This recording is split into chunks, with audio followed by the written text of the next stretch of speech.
You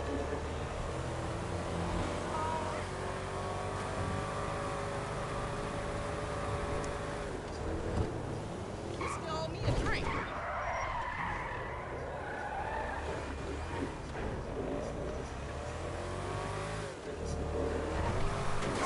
Get down! Oh! Oh, my lord!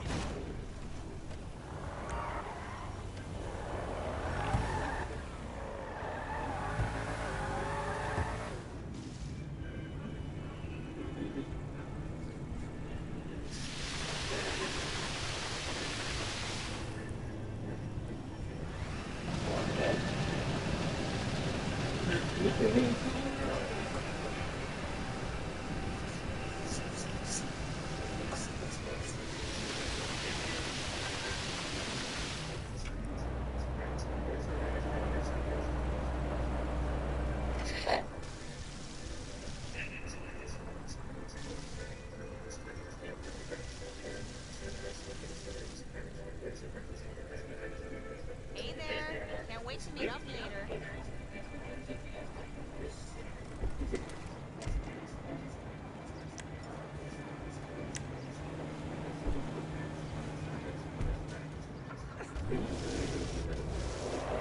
Cuidado! That's crazy! What the hell was that? Nice!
Oh, man! What the shit?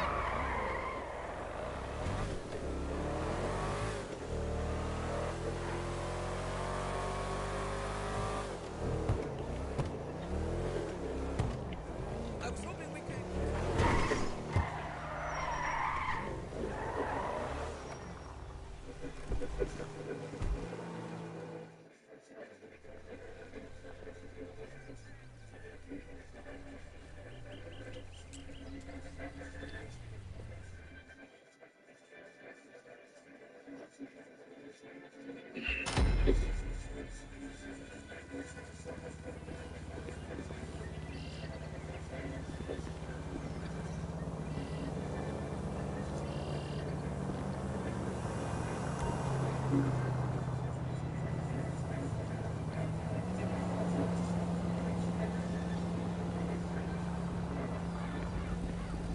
Oh, shit! No!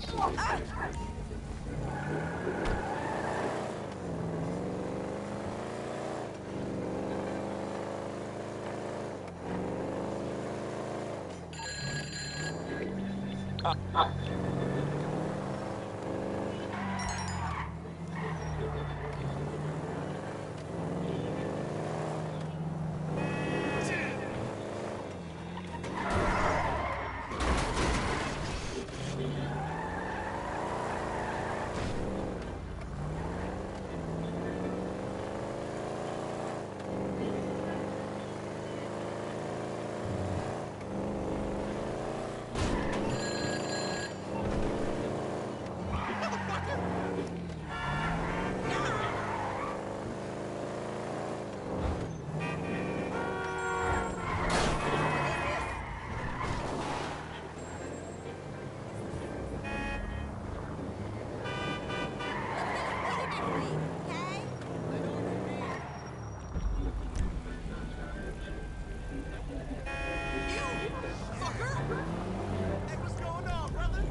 My brakes are fucked now!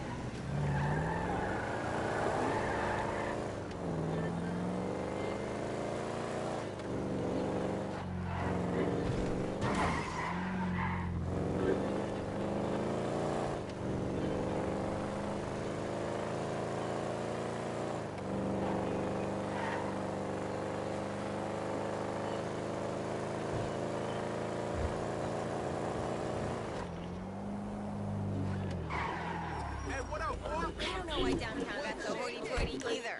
It's a pain in the ass to get there from anywhere else. No barrel somewhere. You I there? was checking out a location on asphalt.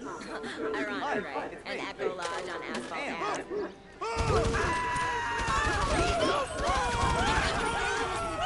Then I had trouble restarting it. Anyway, whatever. I'm gonna...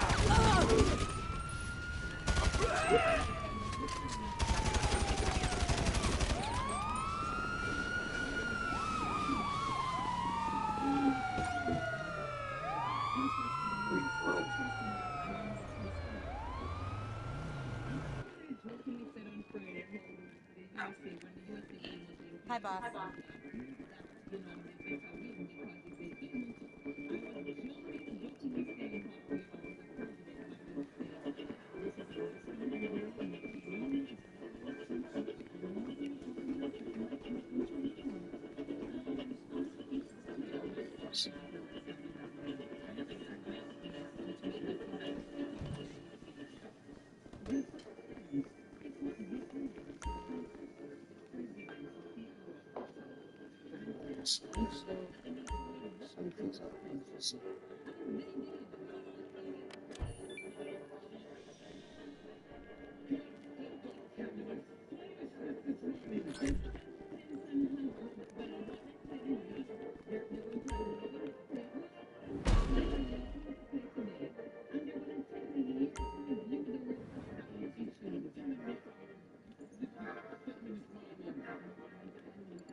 You must be lost, friend.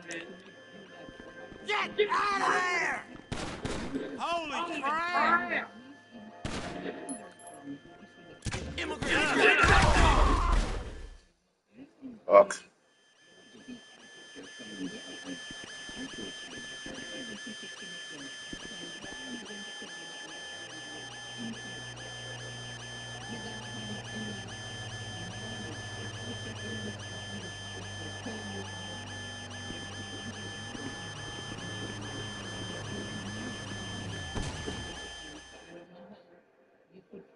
Don't you look at me that way!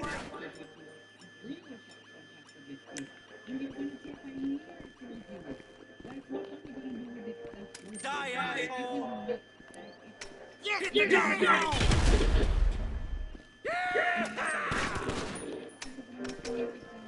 Watch your head, you piece of shit!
You need something? Later.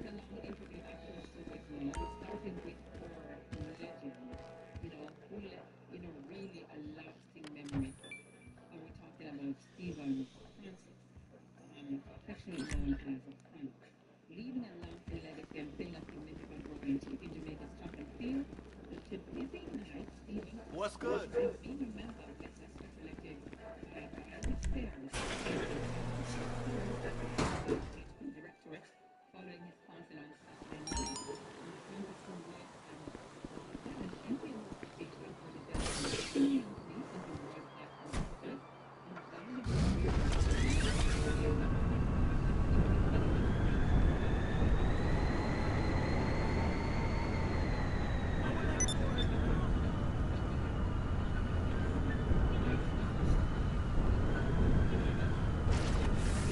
Maybe I'll hit the jackpot tomorrow and join Los Angeles Country Club where all the girls are playing golf.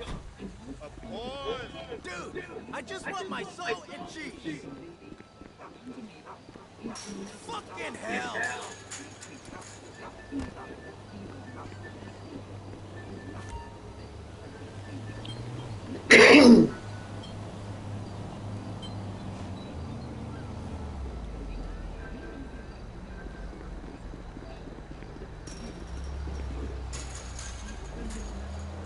Dios mío! Always losing. Oh, shit! Margie! Mother of God!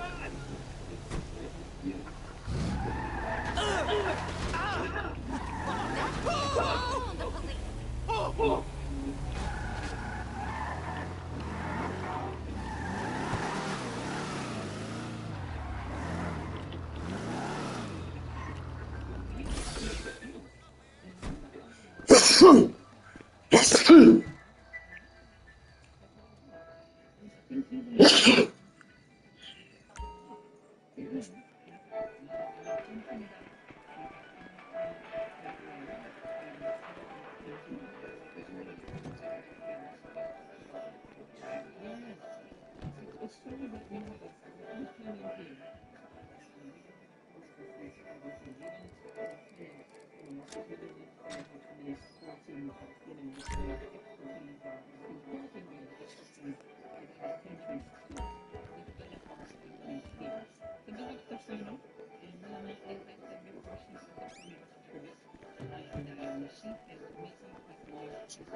Sir, how can I help? There shall be a vehicle with you as soon as possible.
Discuss how they often don't agree with doctor instructions when it comes to medicating kids. Then they actually laugh at patients who are in pain. But the most egregious comment perhaps referenced kids who are victims of gunshot wounds. Okay, no, this one, when a kid comes in with a gunshot wound, but then cries because we gotta stick him with labs. Well, we really have tattoos. That, and that, we gotta stick him for an IV. Sorry, can't do it. You've been doing a lot more.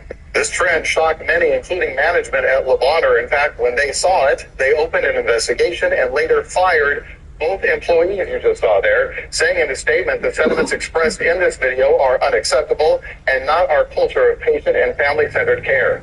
We need to put steps to address this. Oh my, really? Why did they do this? Make our company and the whole nurse staff look bad. Another nurse put it even sharper. We have to stop posting our jobs, period, because like you said, people are lurking and waiting for us to slip. 1,400 people agreed with that one. The internet is not a breakaway. There is no off the record on TikTok. And if your content involves mocking children with gunshot wounds, the algorithm is the least of your problems. Bitch, y'all got me fucked up. We gonna be outside the car. Walk up the car, shake your butt outside the car. Yeah. I just feel like if I'm able to get snatched up like this, and we not looking too crazy with the motherfucking oh my.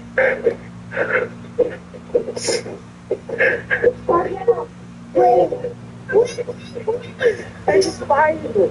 They just fired me out of all people. They fired me out of all people.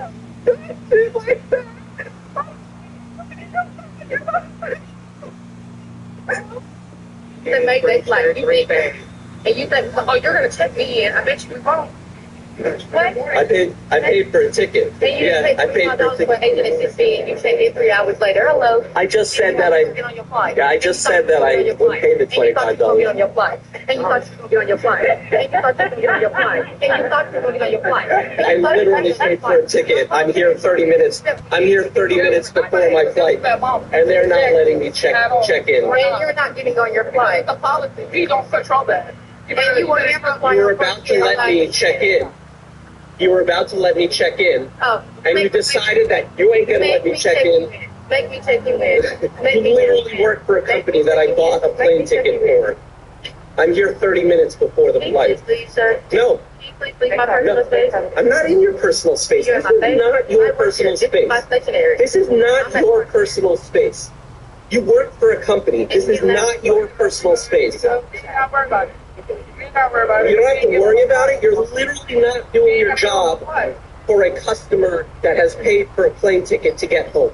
Imagine being in a rush to board your flight. You missed it because 2 customer service reps used to let you check in because you didn't want to pay a $25 agent assist fee. That's exactly what happened to this customer trying to fly through Frontier. Looking like Frontier Airlines has seen this viral video and they have decided to give these 2 workers the act. While they were 100% right that customers had to pay a $25 agent assist fee if they don't want to check in using their phone or through an app, they went about declining this guy's entry onto the plane totally wrong. Now, Frontier has confirmed with TMZ that they terminated these 2 employees, that we are aware of what occurred and have been directly in touch with the customer. The individuals in question who work for a third-party contractor are no longer associated with the Frontier account. So told TMZ they refunded the man's original flight and reimbursed him for a different flight he booked to get back home. One of them kept repeating, and you thought you were going to get on your flight, like it was a punchline she was workshopping for a set at the comedy club.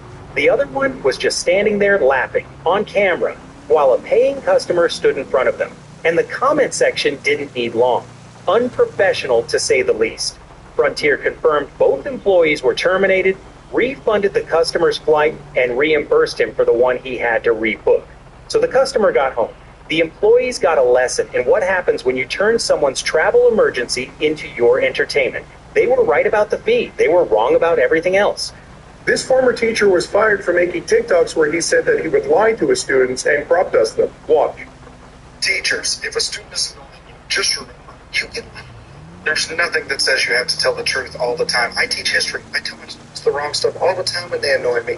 I tell them that Abraham invented the car. That's why it's named after him. I tell them Lincoln Paul and Jake Paul had a great grandfather named Paul Revere because names work anymore. And I crop dust them all the time. I say I'm a big, lactose intolerant fart, and I drop because I'm an adult and I know my body. And then I just let it stew. And then I walk away and I go, oh my God, it's stinks over there.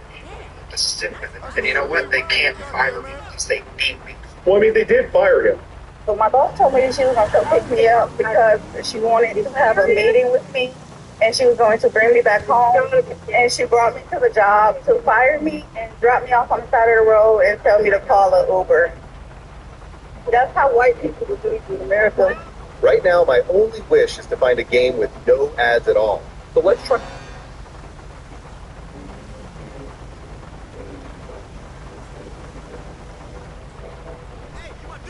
This one that doesn't have any.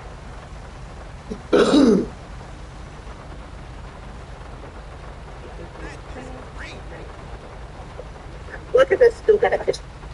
I don't know why people think Chick-fil-A be playing. So Chick-fil-A fired their entire staff after a post went viral. So the post went, I guess it was a challenge. They were jumping up and down, showing their chest, showing what the Lord had blessed them with. Well, some of them. She even wrote, whoever the poster was, my Chick-fil-A crew is better than yours. Now your Chick-fil-A crew don't got a job. We know Chick-fil-A ain't playing with you. This ain't McDonald's or Wendy's or Popeyes, none of these other fast food. Chick-fil-A, that's the one place you go where you know everybody's smiling at you. They gonna be as nice as possible.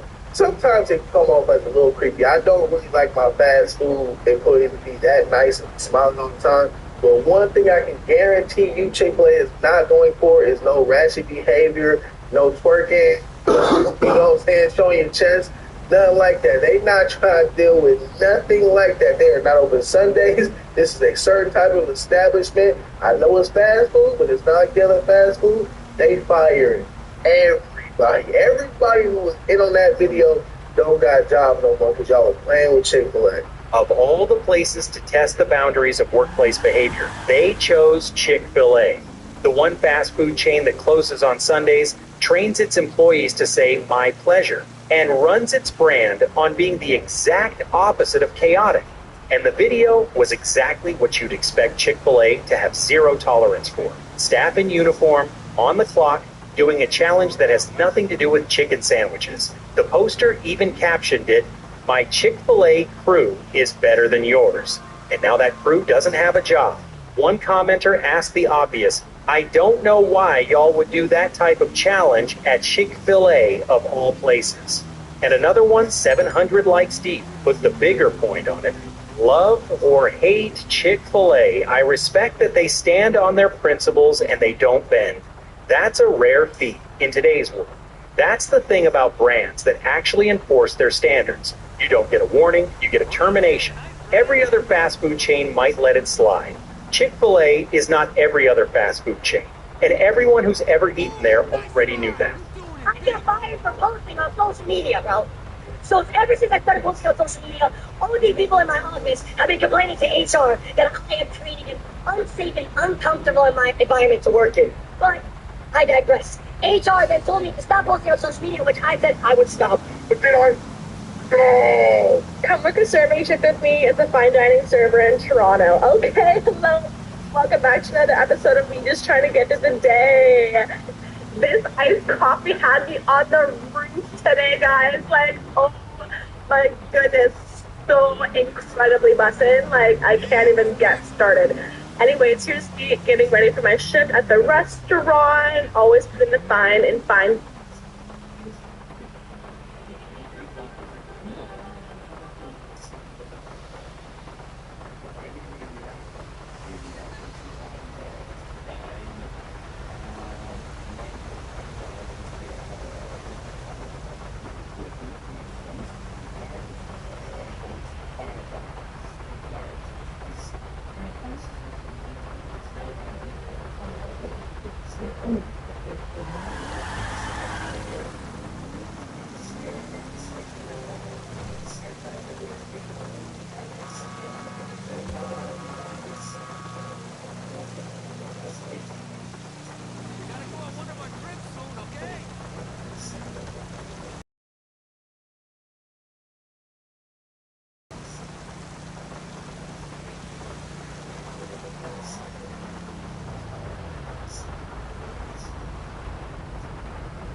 Dining because food isn't the only thing I'm serving. I know that's right. I really don't know who I thought I was in this moment, but you know what? It's okay because I had a slay day and I think I was manifesting it for myself in the dressing room here. So good on me. That bitch is hungry Here's me eating some chicken and potatoes later on because we had leftovers. Oh my god, I really just got fired because of my TikToks. I'm sorry, I'm back home now. Oh my god, I'm like literally shaking.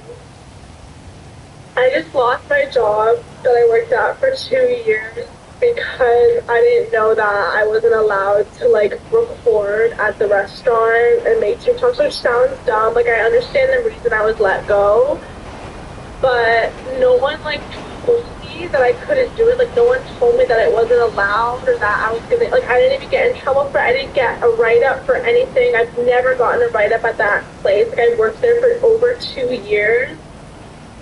And like it just feels so like out of the blue. Like I can go 90 miles an hour. You can't. You can't do that. So get the fuck out of the way. The since deleted TikTok was created by Federal Way police officer Brianna Strauss, who said it was a public service announcement for other drivers. PSA to everyone out there. I'm speaking for myself, but I'm probably speaking for a large majority of other officers out there. If we're driving on the freeway in our police car, get out of the way. Get out of the way. In the 38-second clip, Strauss tells the viewers, quote, "I can go 90 miles per hour. You can't." She also says officers will find a way to pull someone over. If us officers stay behind you long enough, we can find a reason to pull you over. If you merge and we follow behind you and we merge too, you're probably in trouble. Best way to find that out is get out of the way. In a statement to local media, the Federal Way Police Department said in part, quote, "We have viewed the social media video posted by Officer Strauss and can assure you that it does not represent the core values and practices of our police department." Nobody told you not to film inside a business you don't own, showing customers you don't have permission to show, wearing a uniform that belongs to a brand that didn't consent to being your content. That's not a rule someone needs to explain. That's common sense dressed in an apron. She's not a bad person. She didn't mock anyone. She didn't do a challenge. She just documented her shifts and posted them, and the company decided that was enough. And the uncomfortable truth is, they're allowed to do that. At-will employment means they don't owe you a warning. They don't owe you a write-up. They owe you a final paycheck and a phone call, and she got both at the same time. 4 different jobs, 4 different industries, nursing, airlines, fast food, restaurants, and every single one ended the same way. Someone filmed something at work, posted it online, and found out that the internet has a longer memory than HR has patience. Here's what none of these people understood, and it's the same thing most people still don't understand. Your employer doesn't need to find your TikTok. Someone else will find it for them. That's how every single one of these stories started. Not with a manager scrolling through their For You page, but with a stranger, a coworker, or in the nurse's case, another nurse with a following who turned it into a campaign. The audience you're trying to build is the same audience that can end your career. You're not posting to your friends, you're posting to everyone, including people who have every reason to report what they see. The algorithm doesn't care about your intentions. It optimizes for attention, and attention is exactly what gets you noticed by the wrong people. And the "nobody told me I couldn't" defense needs to be retired permanently, because it has never worked. Not once. Not in any of these videos, and not in any termination meeting in the history of employment. Most employee handbooks have a social media clause buried somewhere in the onboarding paperwork that nobody reads. It usually says something like, "Employees shall not post content that could damage the company's reputation," which is vague enough to cover almost anything. And even if it's not in the handbook, at-will employment doesn't require a specific rule to be broken. They can let you go because they don't like the way the content made them feel, and that's legal in almost every state.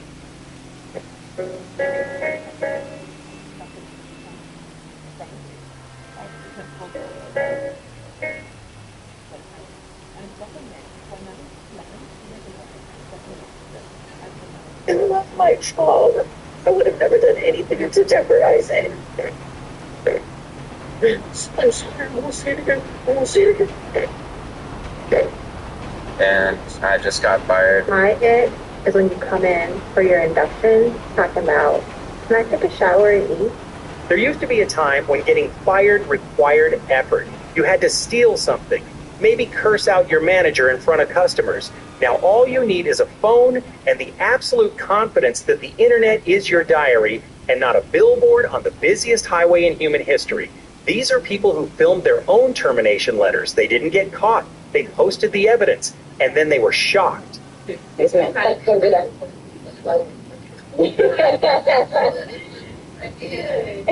Today was really a breeze. My kids ain't had to do too much, man. I really, to be honest, I let them do whatever they want to do. Yes, I'm that type of teacher. Yeah, they got it going on at this young. They stay bound, okay then. Damn, shorty. Man, I gotta get up out there. These cool kids try to take me down, man. And I look so young, I look like one of them. As you guys may know, I am the substitute that was recently fired from teaching because of my TikTok. It's honestly so sad how sick the world is that you guys automatically mischaracterize me fully without further content. No. Don't put this on us. Do not try to put this on us, right? I watched that whole video, right? You, first of all, as a teacher, obviously there's going to be, there's going to be things that you can't do, right? But not only did you record these kids, right, which is, it's a big no, right? But what did you mean by, damn, shorty, these kids trying to take me down? I do it young. Don't make me mad. Automatically, anybody who hears that is going to assume exactly what you're, they're going to assume what you're mad that we're assuming. Automatically. Do not blame us for your food freaked out of this. That's a you thing. We're only going by what you said, what you did. Being mistaken for one of the kids isn't the flex she thinks it is in this scenario. Substitute teaching is already a job where you're one bad day away from not being called back. Most subs know that. Most subs don't film the kids and then dare the internet to have a problem with it. She did both. TikTok will be the end of many careers because people don't know where and when to draw the line. She didn't just not know where the line was, she filmed herself crossing it and uploaded it in HD. He's a flight attendant who was twerking, lost her dream job. I didn't think that, being so happy can turn into something like this. Nell Diallo was having a great time dancing and twerking in the aisle on an empty plane before an early morning flight.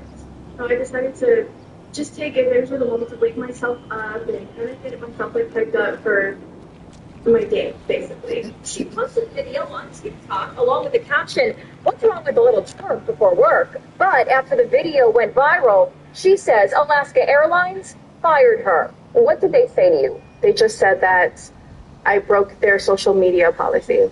Nell had only been on the job for 6 months. She says she was twerking to celebrate the end of her probationary period. Why did you decide to post the video? And I was really proud of myself that I came so far. I just didn't think that my video and my post and the way I was dancing would be deemed as inappropriate. So how did you feel in that meeting when they told you you lost your job? I put on such a proud face every time I stepped on that plane. And for them to terminate me without giving me a chance, it just was unfair.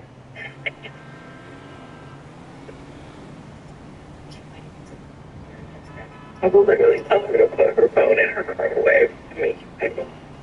You know what's funny about this video? I heard she got fired. She got fired for posting this video. You're not the manager, and you cannot make those rules. Even if my girl wants to pay, you have to accept money. You are a business. Okay, you can judge all you want, but if my girlfriend wants to pay, let her pay. I don't mind paying at all, but at the same time, you are a business. You should accept money no matter who is it coming from. Accept the money and shut up. And maybe, just maybe, you would have still had a job. But since you don't, this is a lesson learned. Mind your business and take my order. Espresso. She made a policy on TikTok for a store she does not own. She said she would physically take a woman's phone out of her hand and force the man to pay. That's not a hot take. That's announcing you're going to interfere with a transaction between a customer and a business that signs your checks. And the thing is, she didn't get fired for having an opinion. She got fired for saying out loud on a public platform that she would override how customers spend their own money. You want to judge couples at checkout? Fine. Everybody does that quietly. The quietly part is what keeps you employed. This bitch came over here, took a shower with me, washed my motherfucking body from head to toe, got out the shower, got on top of me, reverse cowgirl, slid her pussy across mine, wrote me a poem, told me she loved me 1,000 times. Now the bitch says she ain't my girl. This bitch, I done had to start taking anxiety medication today because this bitch is ruining me. I just got terminated. It didn't take a fucking 10 times. It terminated me at 2 p.m. after a 9-hour shift. I've been here since 5:20 this morning. Because Miss Pat used my TikToks and deemed them unprofessional or to go against the code of whatever the fuck it is that these random son of bitches got. I truly don't give a fuck. Only thing I give a fuck is that you waited to 2 p.m. after I work 9 days. But at the end of the day, there's more money in my pocket. I'm not even gonna fucking trip. The reason why they burn y'all at y'all job when y'all post at y'all job because y'all break the #1 rule we all go through in training. You are not supposed to be on your phone doing work hours. And if you post this videos, you're posting with the intention that it might go viral. And if a video go viral, you never know who might see. And all it takes is your manager to see, wait a minute, is this you? This you? I'm not for you. And I just got cussed out because we had a line wrapped around this store and you want to make TikToks, you got to go. Especially if this is your 3rd or 4th strike. And it's one of those things you can't even argue. Ain't this you? This right? Actually telling on y'all stuff, violating the social media policy because they don't want to be associated with you. What you do in your personal time is in your personal time, but your personal time should not intertwine with your work time. And as harsh as this next phrase is about to sound, it's kind of the truth. They didn't hire a social media intern. They hired a cook. It was a cell phone video that set off a nationwide controversy.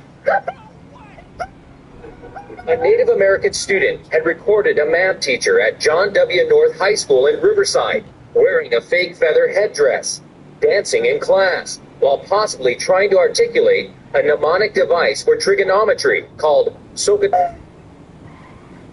No ads, just pure fun. Tower defense battles that actually get intense. Over 50 million players are already hooked. Download screenshots today and claim your throne.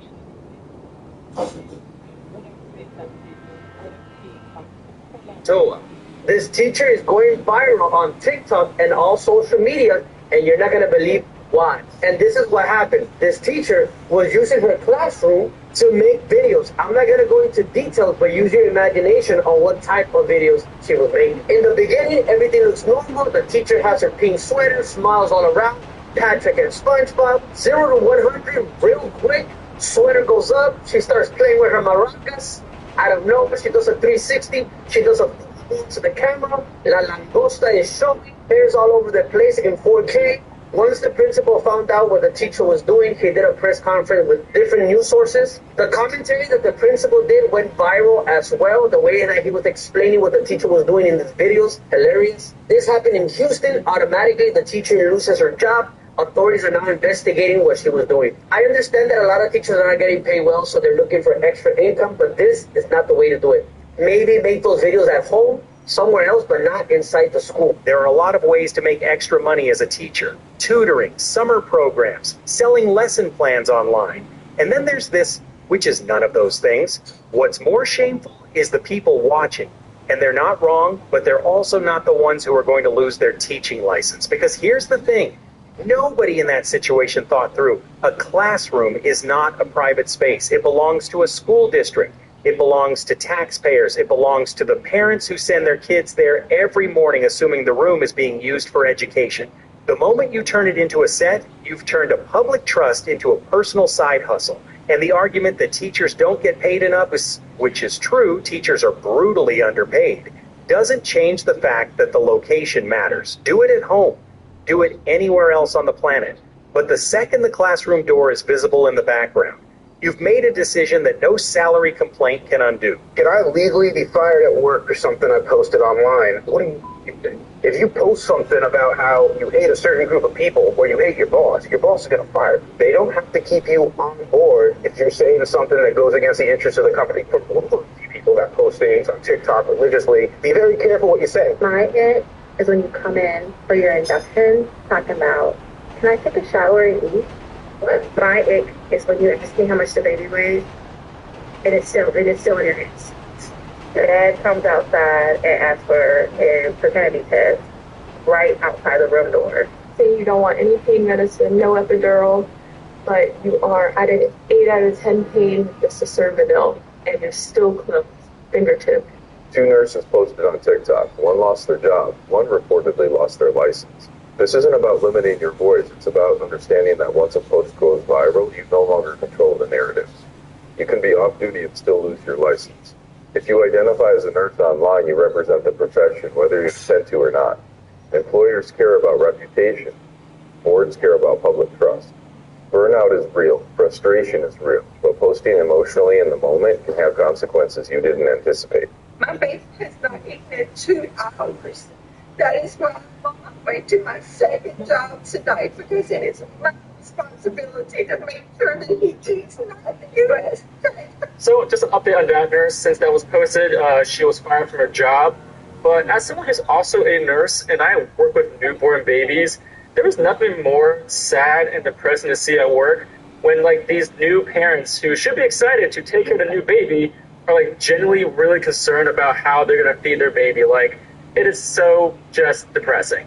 Like, I never knew until I became a nurse how expensive diapers are. Like, one package of diapers is $50, and not every parent can breastfeed, so they're relying on formula, just as expensive. And when I'm at work and we give away diapers and formula to these patients, it feels like I'm handing over gold because that's how expensive these things are. And whenever we discharge these patients, we try to make sure that they have all the resources that they need. But I just can't imagine being a nurse and making that video of mocking these people. Like, they just need help. A baby who hasn't eaten in 2 hours. That's the setup to her joke. A newborn who cannot feed itself, whose parents are already terrified, already overwhelmed, already doing math on diapers that cost $50 a pack. And she turned that into content. She filmed the most vulnerable moment a new family can have and framed it as something the taxpayers shouldn't have to deal with.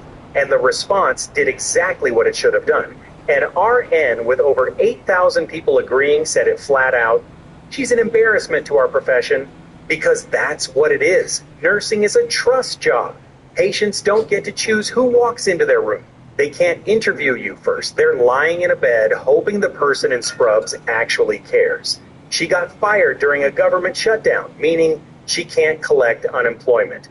You mocked struggling parents on the internet, lost your job for it, and now you can't collect the exact kind of help you ridiculed them for needing. That's not karma being clever. That's just math. Yo, Blasphemous, you know they're worse. Yo, Blasphemous, you know they're the worst of the 3 evolutions. Like, man, get your fucking hands off of me, bro. Get your fucking hands. Bro, not after what you said about my mom, you're gonna fucking pay, bro. Man, I'm sorry, I won't see it again. I won't see it again. I swear to God, I won't see it. Well, I started working at Walmart like a little over 3 months ago. It's my dream to be a TikToker. It's my dream to be a content creator. So I had started posting TikToks without really knowing what to do. Just because, I want to be a TikToker, a YouTuber and stuff. And I didn't know what to post. I just knew that I needed to post every day. So I just started posting, and I worked at Walmart. So, I started posting and making these videos at Walmart and, making these funny videos of me at work and stuff. And I just got fired, finally. Everyone's about to be like, oh, you finally got fired. Like, yeah, I got fired. And I just wanted to come on here to let all the people that follow me know so you ain't on the loop. I've been taking a little break from social media for the past few days just for my mental health and stuff. And today just got fired, so that's great. First of all, I want to make it clear, it's not Walmart's fault. It's not anybody that I work with's fault. It's my fault. It's fault. I would have never done anything to jeopardize it.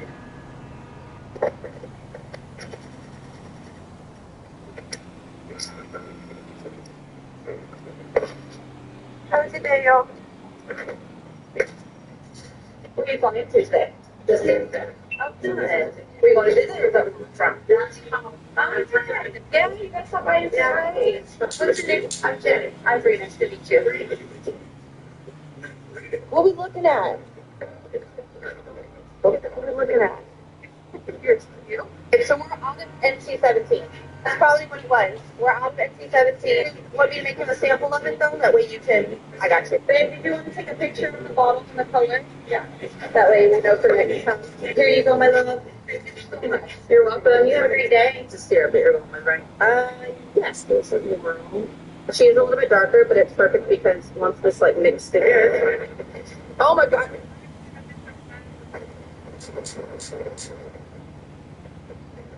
He filmed a day in the life video at her job at Mac. The computer? No, the makeup store. Well, I say day in the life. It was more like a step-by-step guide on how to rob the store. It was filmed at LAX Airport in LA at the start of August, and it shows everything from what time they pre-opened, a close-up of her badge, where the cash is, exactly how much cash was made on each shift. Did $912.20. The code to get into the cash register, all perfectly timestamped, and all playing out in a kind of eerie silence. I've never seen a video like this where there's no voiceover and no music. It's just kind of ambient sound. It's almost like an art project. This one is genuinely a masterpiece of self-sabotage. She didn't just film herself at work, she... To the person that sent that video to corporate and got me fired. Thank you. They don't have a fucking job. Just stupid employee. I have no income. I'm so... And she got me phone over there. Fuck that shit. Leave this shit on. Look at it. Call the police. More people have been fired in 2026 than any year in the last decade. AI is eating jobs faster than companies can pretend it isn't happening. And the people on the other end of that phone call are losing it. Some cry, some fight. None of them saw it coming. I just got laid off. I just got laid off.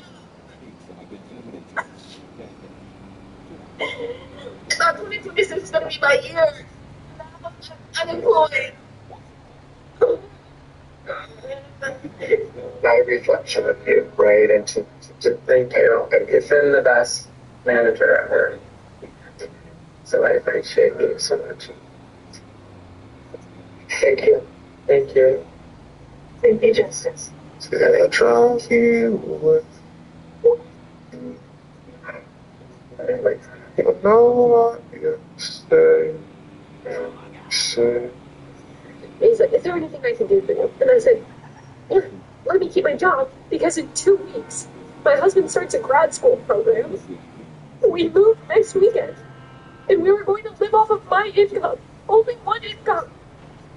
In this economy, we were already downsizing, already, like, living so frugally, and now we have no income. None. He's like, I'm so sorry.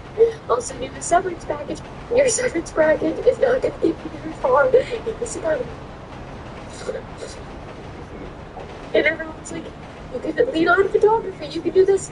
I lost my social media 4 months ago. I have not had a single inquiry in over 4 months. Moreover, I am moving into a whole new city where I don't know anyone. It's like every time I think I'm so close to getting on fight or flight, something ridiculous happens. And it just sends me full force right back into it. And I like don't have that hustle that I did 5, 6, 7 years ago when I was building my photography brand, when I was doing all of my freelance work. Like, gas is $5. And I have no income. And my husband's done subbing next week. And then he got a student teaching job for $16 an hour, 10 hours a week. So many people are getting laid off. What's going on? And another one, are there literally no rules in the US? How can this be legal? Because in most of the world, you can't just call someone and say you're done tomorrow. But in America, at-will employment means they can cut you on your lunch break and call it restructuring. He said, replace with you.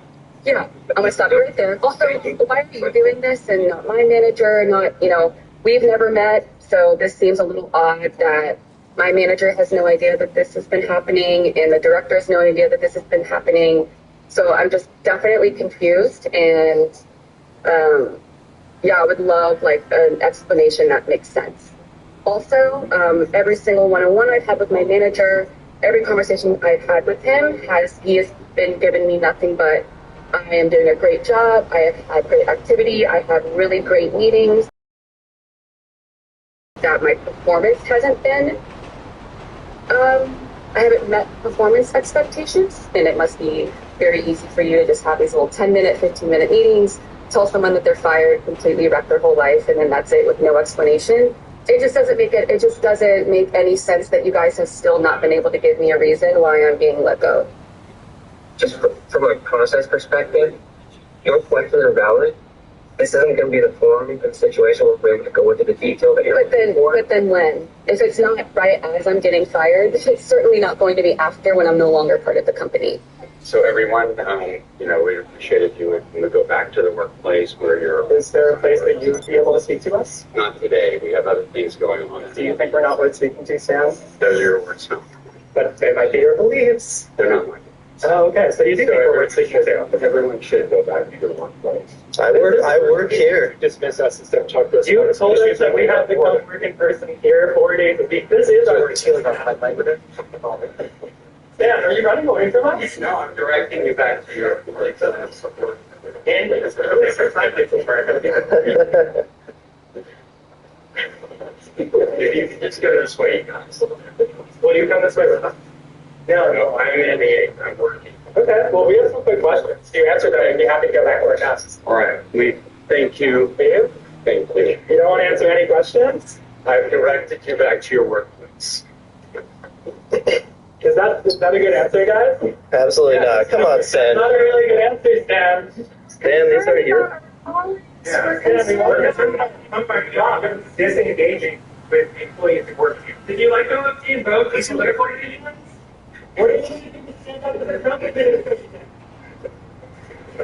Because, Yeah, I'm late by like 10 minutes, okay. but it's 15 minutes anyway, time. Yeah, again, I think one time the thing is, Yes. one, okay, it's the first time I've been here. Two, I've been here a whole year. I messaged you an hour ago saying, hey, I'm going to be late because there's traffic. There was an accident on the way there. It's not my fault, the traffic is there. Well, looks that alone, therefore you need to be here. Regardless of traffic, you should have left. But I left an hour ago. I texted you at 8 in the morning saying, hey, there's traffic, I'm going to be late. I sent you a picture. I sent you a picture of the traffic. And now you're over here saying, get out. I've been here for a year. I've got 70 hours through. Well, because your shift starts at 9 o'clock. It's now 20 past 9. You said that because you brought me, I got here maybe about 9:08 or something like that. I don't know yet. But it's 20 past 9 now because we've been here yet. And you're and you guys think what happened? I told you what happened. But I texted you an hour ago saying there's an accident. How is that accident my fault? I would have actually been here work on time about 8:30, 8:40, 20, 30 minutes before. I'm usually always before work starts up here. For the one occasion, 10 minutes late, 15 minutes late, 20 minutes late, But I told you an hour ago, over an hour ago, 8:40, I texted you, around 8:03, saying, hey, this traffic on the way, accident, I'm running late. Well, it's definitely acceptable. I'm sorry. Can you explain to me how was that accident my fault? Okay, I take the accident then, but you being late for my case, you should take responsibility of being in work on time. And on time is 9 o'clock. You are not always comparing with me. Well, yes, you do. But maybe you should have looked at traffic before you can. Looked at the roads before you left for work. He texts his manager an hour in advance with a picture of the traffic, and he's fired before he takes his jacket off. And the comments saw through it instantly. He wasn't fired for being late. She was looking for a reason to fire him, and this was the opportunity. Another one. Sounds like they were just looking for any excuse to fire him. And here's what makes it worse. She told him he should have checked the roads before he left. Checked the roads for an accident that hadn't happened yet. He's not a fortune teller. He's an employee who texted you at 8 a.m. and still got fired at 9:20. That's not accountability. That's a power trip with a clipboard. This is why you have to stop playing with people. If you're gonna fire somebody, fire them before they come in. Fire them when they come in before they start their shift. This lady worked her whole entire third shift, then went and set up breakfast for all the customers, and then after she did that, y'all fired her. So she crashed the fuck out. Now, was she right or was she wrong? In my opinion, baby, I'm gonna say she right because you didn't work me a whole fucking third shift, and then I set up breakfast, and then I gotta do all of that. You fire me? Well, you could have clearly fired me before I clocked in or before I even got here over a phone call. She crashed the fuck out, and I agree with her. Stop playing with people.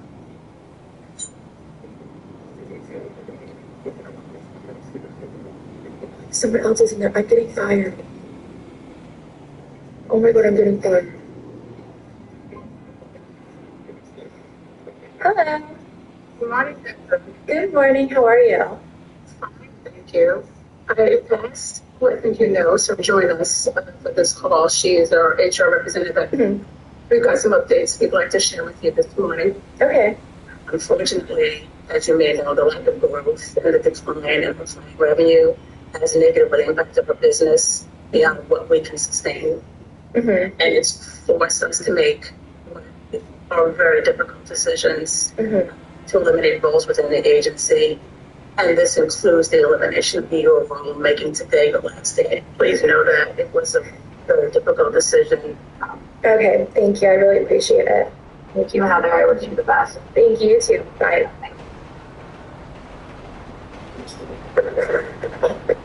I know that voice, that lingo, that's corporate Aaron, because that voice is the same in every company. The calm, rehearsed, we value you tone that's reading from a script while ending your career. We've initiated a buyback. We've had to make difficult decisions. This includes the elimination of your role making today your last day. Today, not next week, not after a transition period, today. And the comment that hit the hardest, the amount of stress and anxiety work causes us is not normal. You give a company years and they give you a calendar invite at 15 minutes. And another one, how can this be legal? Today is your last day. How does this even work? It works because the law lets it work. That's the whole answer. There's no protection. There's no warning requirement. There's just a meeting you didn't schedule and a voice you've never heard telling you. The hot filling products are available on Alibaba. Come and purchase now. It's over. Yes, you got me fucked up today. Fuck y'all. Fuck y'all shit. Clean this shit up. Clean this shit up. Trash this bitch. Everybody got me fucked up. This is somebody. Hey, therefore, don't nobody want to work with your bitch ass. Look at her. Call the police.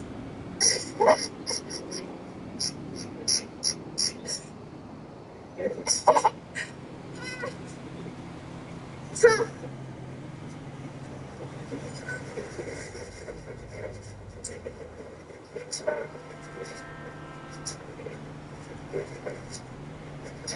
look, you don't say that shit. Oh, Javon. I got you. When you work for somebody else, none of it is in your control. It can be taken from you like that. And ain't nobody gonna give a damn if you go homeless, if you can't put food on the table, if you can't take care of your kids. And I'm starting to feel like going to school and all this hard work that I've put into this job is for nothing. Why even continue to go to school? I guess I could go work somewhere else, but then all of that shit is still going to not be in my control. So this brings me to my point of why not have your own business? Why not be your own boss? Why not be an entrepreneur? Because you can do all of that nowadays online. No employees, with no shipping and handling. To the person that said that video to corporate and got me fired, thank you. And I know that everybody is going to see this video too, and that's okay. I'm not going to say anything wrong. Did I realize that what I was saying in that video was going to lead to this? No, I would have never fucking done that. But it seems like with my life, no matter how hard I fucking try, I did not fucking shut up. But I know that everything happens for a fucking reason. And I may not know right now what that reason is, but eventually God will reveal that to me. I love helping addicts. I love helping people. This job stressed me the fuck out some days, but I didn't care because it was worth it, because I was helping people. I have no idea what I'm going to do. My daughter is about to go to college, and I don't know how I'm going to pay for that. So she made a whole video about how working for other people is a waste of time, while working for other people on camera, with her job in her bio. And she's shocked. She's on TikTok crying about how unfair it is, talking about how her intentions were good, how she loves helping addicts, how she doesn't know how she's going to pay for her daughter's college. And look, losing a job is always painful. But you cannot go online and tell the world that working for your employer is pointless, and then be surprised when your employer agrees and sends you home. You told everyone to quit, they just let you go first. And the comments saw it clearly. This is why I keep my job off the internet. 3,700 likes. I don't understand why people put where they work on social media to begin with. Most places have a social media policy. They take it seriously. The lesson is simple.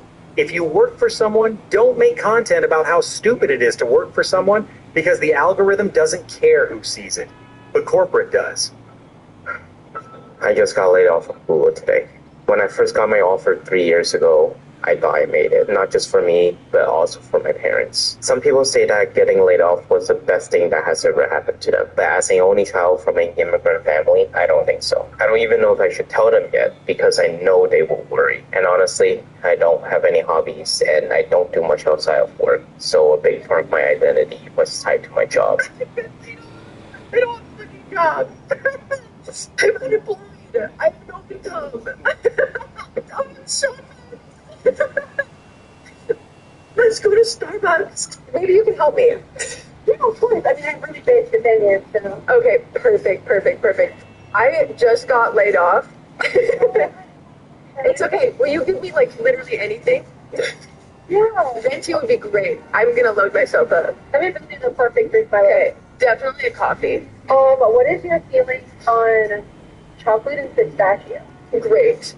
We have great feelings about that. Anything you say. Anything else today, my love? That'll be it. Thank you. To Barnes and Noble after this. I'm just doing everything that can make myself feel better. Yeah, you know? Are you serious? Are you for real? Oh my gosh. That is so fucking nice, bro. So we get my drink for free. Hey ladies, if you stop by, so you can do my chocolate mocha. We got a venti because I just said fuck it. We're not gonna have venti money soon. Taste test? It's really fucking good. Enjoy free cancellation on villas, resorts. Book now. No, that's really good. No, that's really good. Thank you. Here's the thing about everything you just watched. None of these people did anything that should have ended their career. And that's what makes 2026 different. This isn't a normal job market. This is a mass correction. Companies spent the last few years hiring like money would never stop flowing. And now they're slashing headcount like it's a competition. Tech, media, finance, healthcare, no industry is safe. Layoffs are hitting every sector and they're not slowing down. And the new variable nobody wants to talk about is AI. Companies aren't just cutting roles to save money anymore. They're cutting roles because a software subscription can do what a salaried employee used to do. And it doesn't need health insurance, doesn't take sick days, and doesn't post on TikTok. Customer service, content writing, data entry, graphic design, even coding. Entire departments are being quietly replaced by tools that didn't exist 2 years ago. And the companies aren't announcing it. They're calling it restructuring and refocusing and optimizing. But the job isn't coming back. The job doesn't exist anymore. 200 applications and 0 callbacks. That's not one person's bad luck. That's a system telling you the door is closed. A Vogue certificate, a marketing degree, a business owner, a nonprofit founder, and she can't get a single interview. Because there are 1,000 people applying for the same role, And half the roles that existed last year have already been automated or merged into someone else's workload. The person who kept their job isn't safe either. They just inherited the work of the 3 people who got cut, and they're doing it for the same paycheck. And here's what nobody in HR will ever say out loud. Loyalty means nothing. It never did. But people used to pretend it did. That's over now. 1 year of perfect attendance means nothing when the new manager needs a reason. 10 years at a company means nothing when a consultant says your department is redundant. Your performance review means nothing when the budget meeting says your salary is the easiest number to delete. They will cut you on a Tuesday morning through a calendar invite with no subject line. And the person delivering the news will use words like difficult decision and wish you the best because they've said it 40 times this month and the script is muscle memory now. So what do? You stop treating a job like it's permanent because it never was. You build something on the side, a skill, a brand, a service that doesn't depend on someone else deciding you're allowed to earn money. You save aggressively because severance packages don't last, and the job market doesn't care about your mortgage. And you never, ever put all your income in one basket and assume it'll be there next month. Because the person in that first clip did everything right. Degree, certifications, experience, work ethic, and 15 minutes after the best moment of her career, she had nothing. That's 2026. That's the economy. And it's not getting better anytime soon. Like and subscribe if you want more of these. And tell me in the comments, have you been laid off this year? What happened?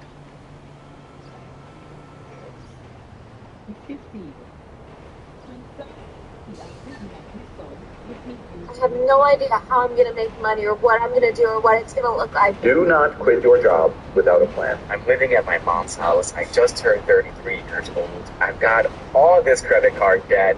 Okay, so today's video is recommended from one of you guys. A video about those I quit my 9-to-5 boring job and now regret it could be a good topic for the future. So that's exactly what we're going to be taking a look at today. We've gone over many different aspects of the job market. Of course, the mass layoffs and the difficulty finding another job, all the requirements you need now and the demands these companies want, with, of course, bottom of the barrel pay. And you still have to fight against AI taking people's jobs and now sorting through your resumes just to get your foot in the door. But now we're going to be taking a look at people quitting their jobs for many reasons, whether it was unfulfilling, boring work, or they hated their boss, coworkers, whatever. Some time passes after they quit and they regret making their decision because of the economy we're in. We have a lot to go over today, along with comments from you guys from previous videos. So if you want to be featured on a future video, leave in the comments down below. But let's just start off with some stories. Who else has left a job that you're like not the happiest at because of like company changes, and then like 3-4 months later you're like, damn, I probably should have not left and waited it out a little bit? I'm definitely feeling that. I had like a post pinned about it. I left my company at the end of February. I thought it was going to be my forever job. And over the last 6 months that I was there was a lot of changes that made me like really unhappy. And I had just moved into a different role within those 6 months, so I didn't feel like I could like move to a different position. And I was wanting to work part-time. I would have stayed there if they would have had part-time, but they didn't have part-time, so I left. And I left before we went on our trip to California. And when we went on our trip back home to California, we left there like 10 years ago. We were both like, we want to move back.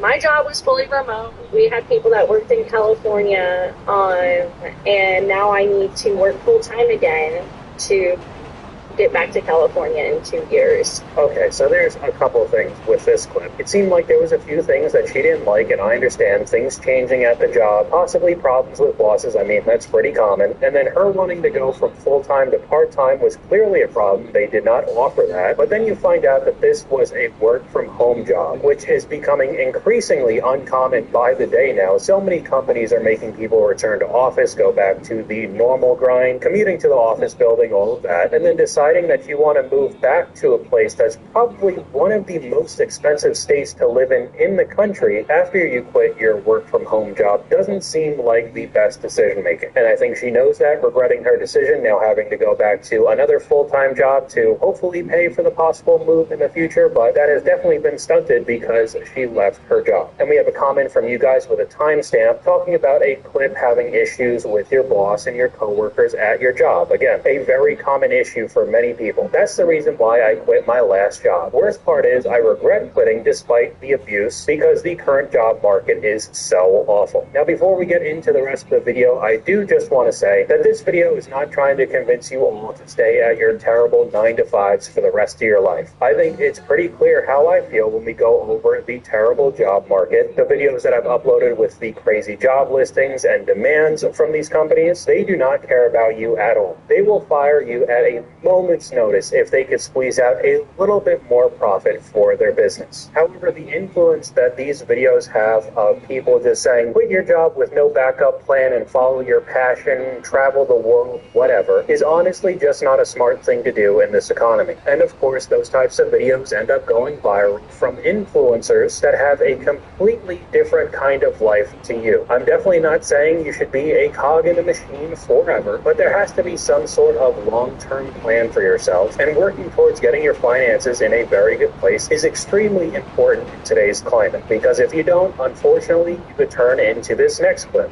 So I'm now in 65 grand in debt because I decided to quit my job 2 years ago. Like many people, mental health was it was a show being corporate. Like the benefits of corporate were outweighing all the negatives, and I was just like, I'm done with it. So literally quit that plan, like had some savings, like had my 401k, and had like a lot of credit, obviously, because now it's maxed at the full capacity. But I still don't fully have it all figured out. Still have no idea what I'm gonna do. All I can do is be positive, right? Yeah, like be delusional, because sometimes you have to do that, especially in business. But things don't go to plan because nothing ever goes to plan. Is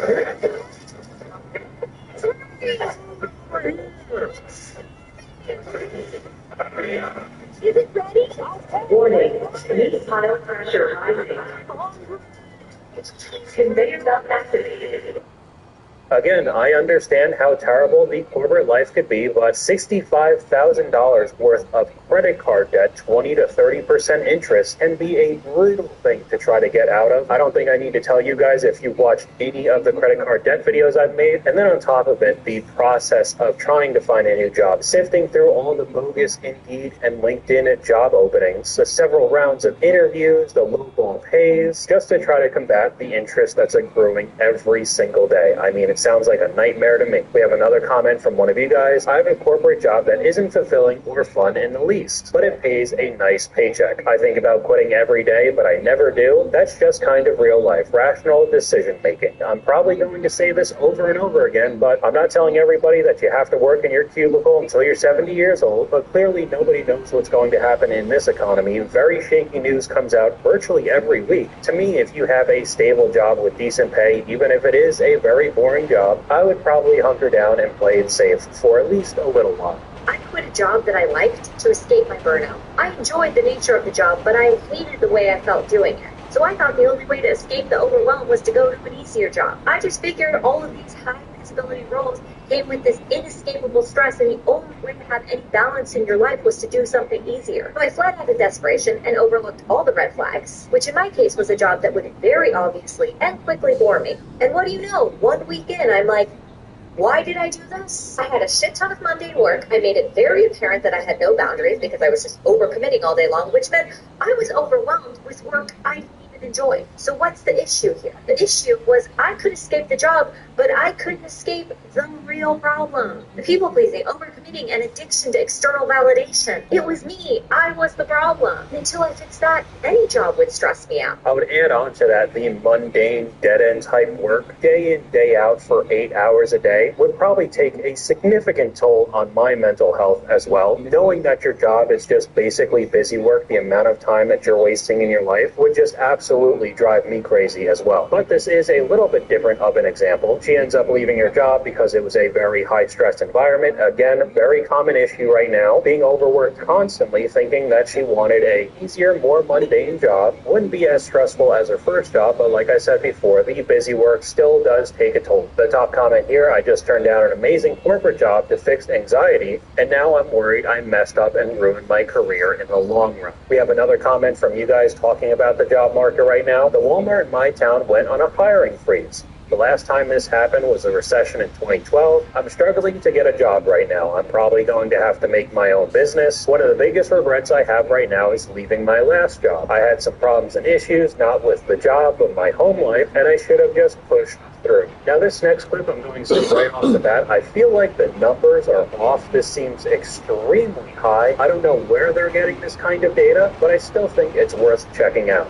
So I saw this article on Fortune that says that the Great Resignation is now the Great Regret, and that 80% of job hoppers wish they hadn't quit their old roles, and Gen Z is the most regretful. Millions of Americans regret quitting their jobs during the Great Resignation. So we've been talking about this, the Great Resignation, and the fact that everyone's quitting their jobs and no one wants to go to the office. And obviously all these big companies, Apple, Google, all these companies have tried to get people back in the office. They've had trouble. All the leverage is in the employees' hands, and they're quitting because they can do gig work. They want to work from home. They want to be comfy. They want to watch their Netflix. And one of the main reasons for the regret is, the job market is harder than they imagined. What's crazy is 20 million Americans quit their jobs in the first 5 months of this year. 20 million. I mean, talk about just unfortunate timing, though, In their mind, it was like, oh, this is the new normal, NFTs, gig work from home, everybody quits, and then literally recession. Yeah. And like layoffs and everyone closing, hiring, and numbers are down. And it's like, oh, you just got caught in a trap. Man, keep your job right now. That's all I'm going to say.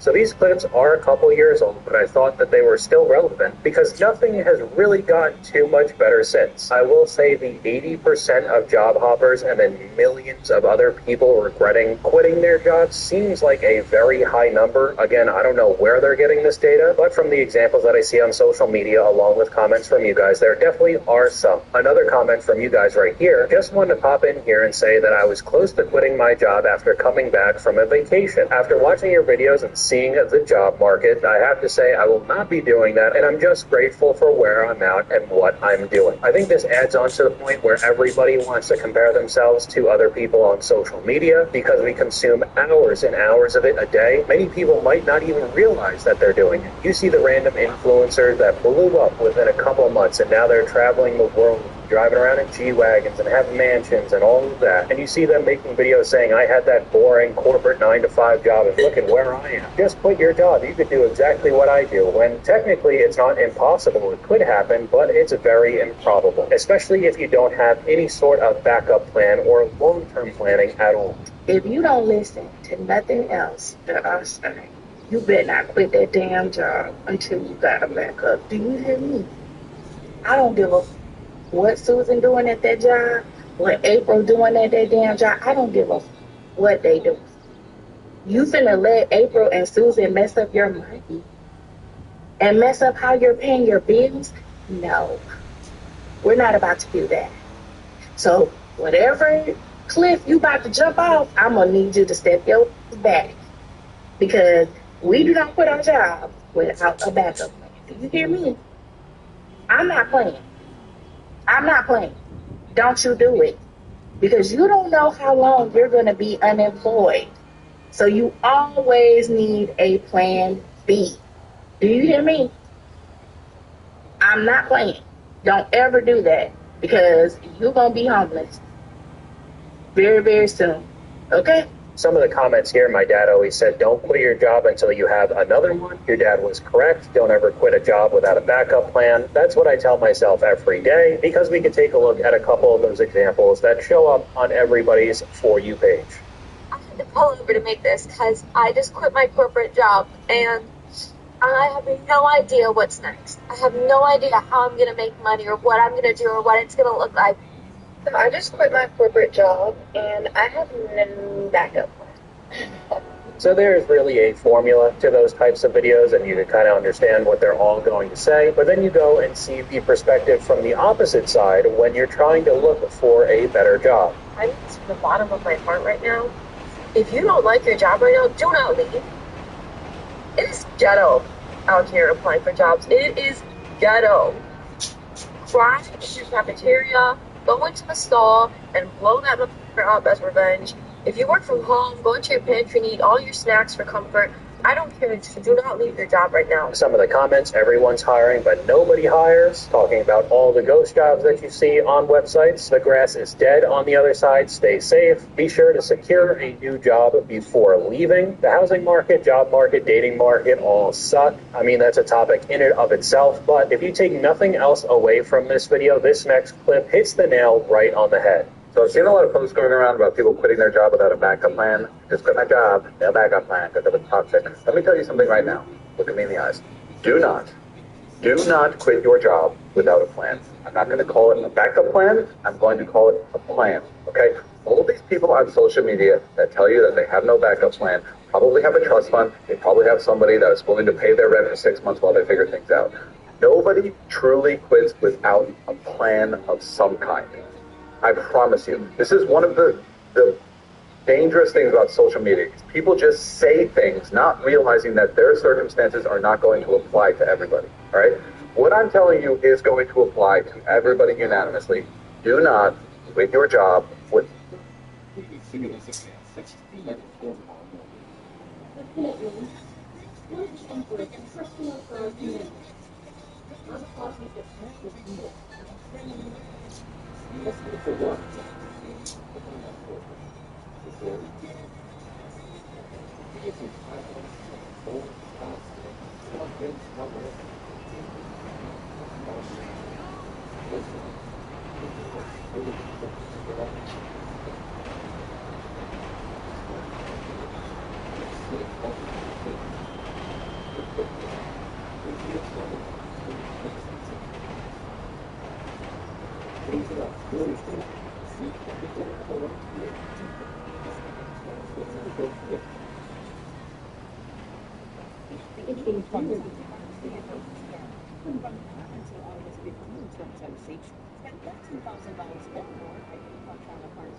The employee is steered for maintaining standard security.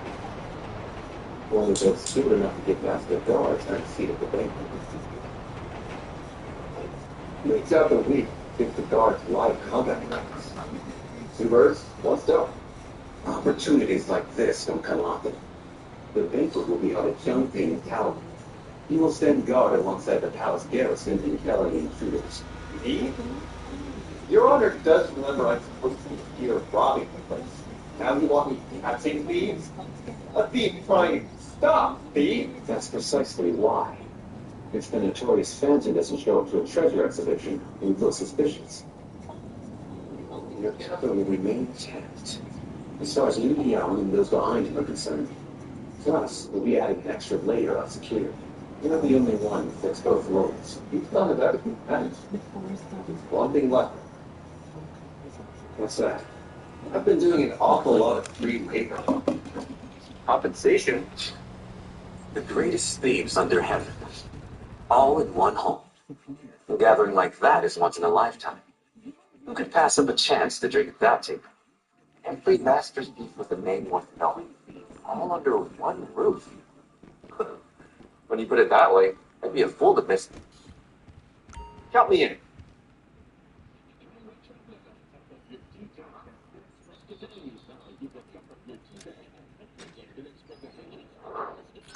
To all who would test their mettle against the palace vaults. The Emperor is hosting an appraisal banquet, and only the greatest thieves alive are invited? Whoever slips through every net and stands before the Emperor deserves the title of Master Thief. But with so many rogues in the land, who among them is truly the best? Who takes the crown? Place your bets. My money's on Zhubejian. We hit the reef. No contest. The stars have been uneasy for days. Something's brewing at the heart of power. It seems old Joe is right in the thick of it. Time those old fossils learned that their parlor tricks don't cut it anymore. Scared? What's there to be scared of? The Emperor invited me. How could I say no?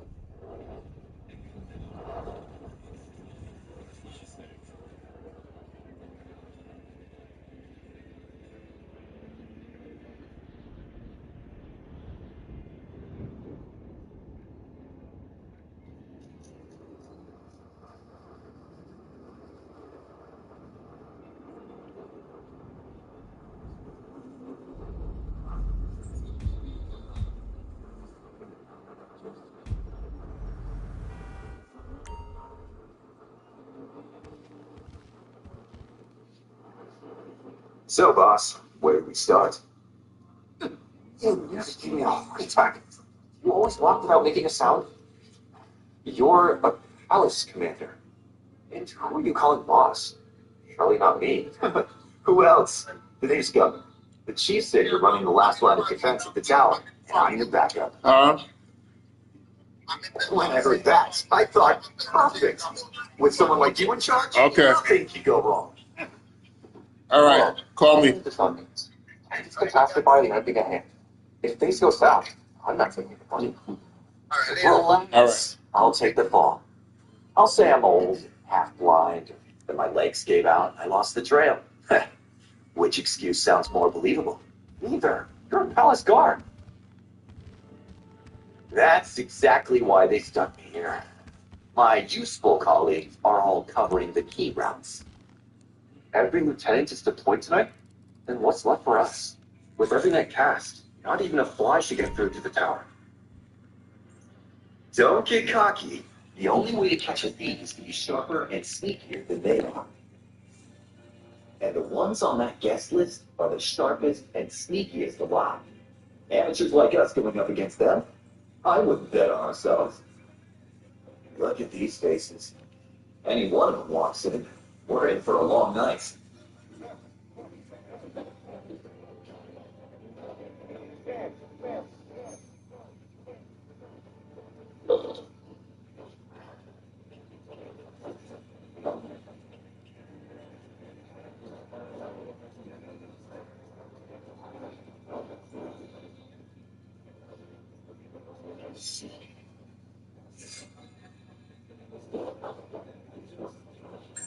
What makes you two think they get worked into the house?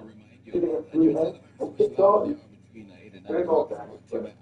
The guys with his bones breaking, no bombs, relaxing. Well, brother, a lot of old Chris Durham. But here, how good they are. One point is disguising himself as the Emperor and goes like Tiger. Which is copy. Happy so. I've been on duty for years. Never even had a glimpse of the inside. If a fake one shows up, at least I'll finally know what he looks like.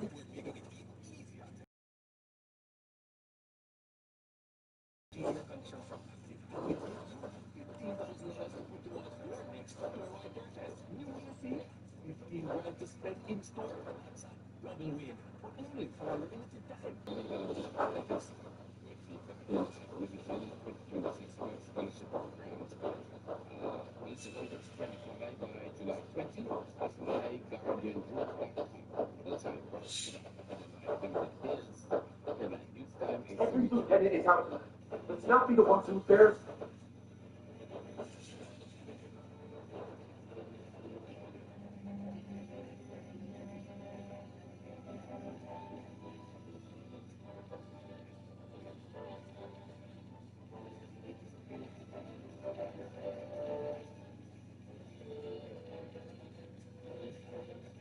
From the Manila FM News Center, good morning. I'm Lily Bay and here are the headlines. Jamaican track and field coach Stephen Frano Francis has died at the age of 64. Francis passed away at hospital on Saturday and Monday after celebrating his 64th birthday. Widely regarded as one of the greatest distinguished coaches in the history of athletics, Francis started his career as a swimmer and Olympic and World Championship medalist, including Shelley Fraser Price, Elaine Thompson-Hero, Sharika Jackson, Asaka Cohen, Sajay Dean, Michael Frater, and Nick Carter. His list of elite athletes. Half these posters don't even have a face. How are we supposed to catch anyone? Shh, don't move. We've got time. This one's yours. Someone over there on the rooftop kind of fast. It's got some scary split work. Mister. In a statement on Sunday, Dr. Willis described Francis as an iconic coach whose contribution to Jamaican athletics and the country's international reputation immeasurable. Opposition spokesperson on gender affairs, elderly and persons with disabilities, Daly, is calling for a greater focus on men's mental health. Jamaican men continue to suffer youth violence. Speaking during her contribution to the 2026 sectoral data house for representatives, Daly said what she described as a growing but often overlooked mental health crisis affecting men.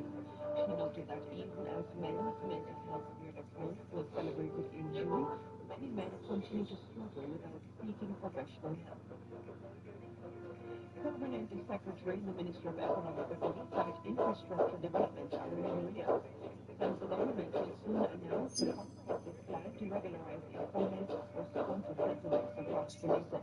Williams made the disclosure while appearing before the last sitting of Parliament's Public Administration and Appropriations Committee. Jamaica is estimated to have about 200 informal settlements, which are home to more than 600,000 people, almost 20% of the country's population. Venezuela's devastating twin earthquakes have killed nearly 3,000. Official figures showed on Saturday as international rescue teams began winding down search operations for survivors. Fatalities jumped by more than 300 from Friday to 2,954 following the June 24 disaster that left thousands homeless in the streets and shelter camps. Tens of thousands more as the news making headlines in the FM News Center. I'm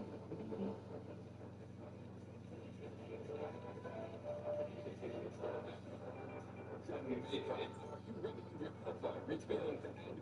Then don't miss Community Dreams Foundation Jamaica at the Recover and Rebuild Jamaica Expo, put on by the Montego Bay Chamber of Commerce and Industries on Saturday, July 11th and Sunday, July 12th at the Montego Bay Convention Center. Whether you're rebuilding your home, growing your business, planning a construction project, or simply looking for new opportunities, this is the without an escape route. You are a prisoner, you need to be plotting your escape. So I'm not telling you not to quit your job, I'm not telling you not to pursue your dreams, I'm not telling you to stay in a toxic environment. That's not what I'm telling you. What I'm telling you is that you need to stay where you are, collect the paychecks for as long as you possibly can.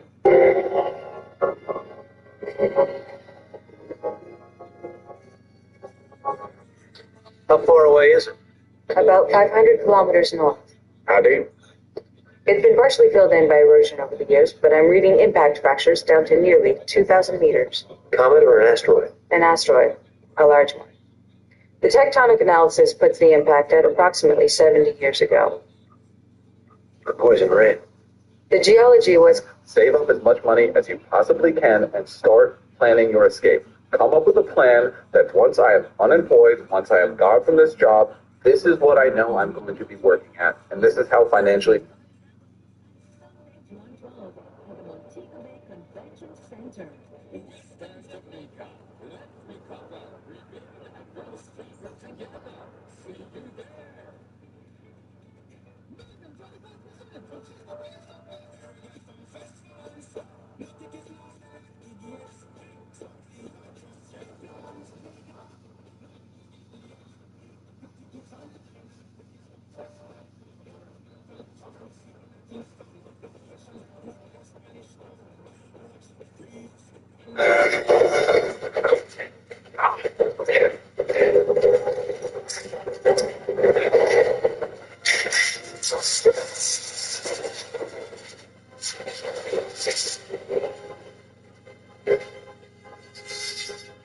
Permission to come aboard?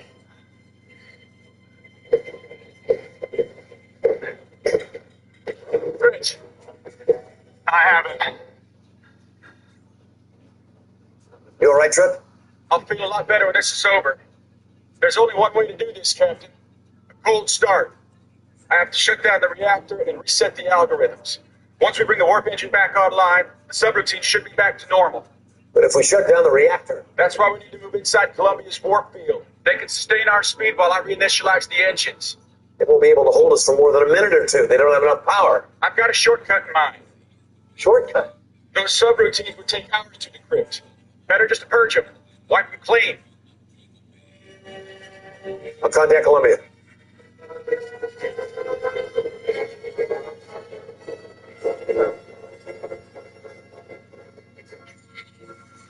What are they here for? Captain and I have had a slight misunderstanding. How slight? These gentlemen are here to escort me back to the brig. Don't worry, I'll tell you all about it when we're not quite so busy.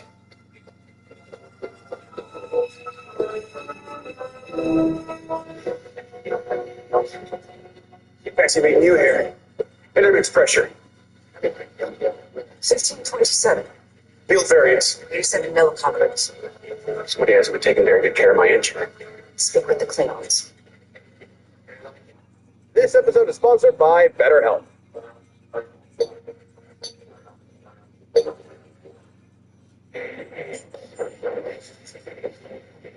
Jean Grey, the marvelous phoenix of the X-Men.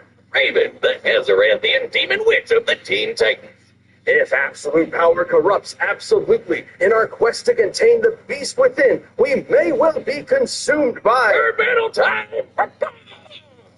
He's Wiz and I'm Boomstick. And it's our job to analyze their weapons, armor, and skills to find out who would win a death battle.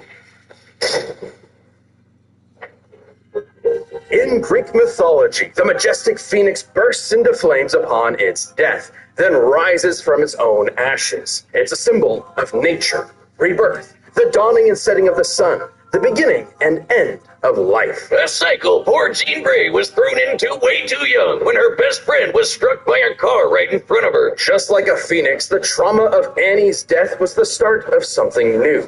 Her mutant power of telepathy.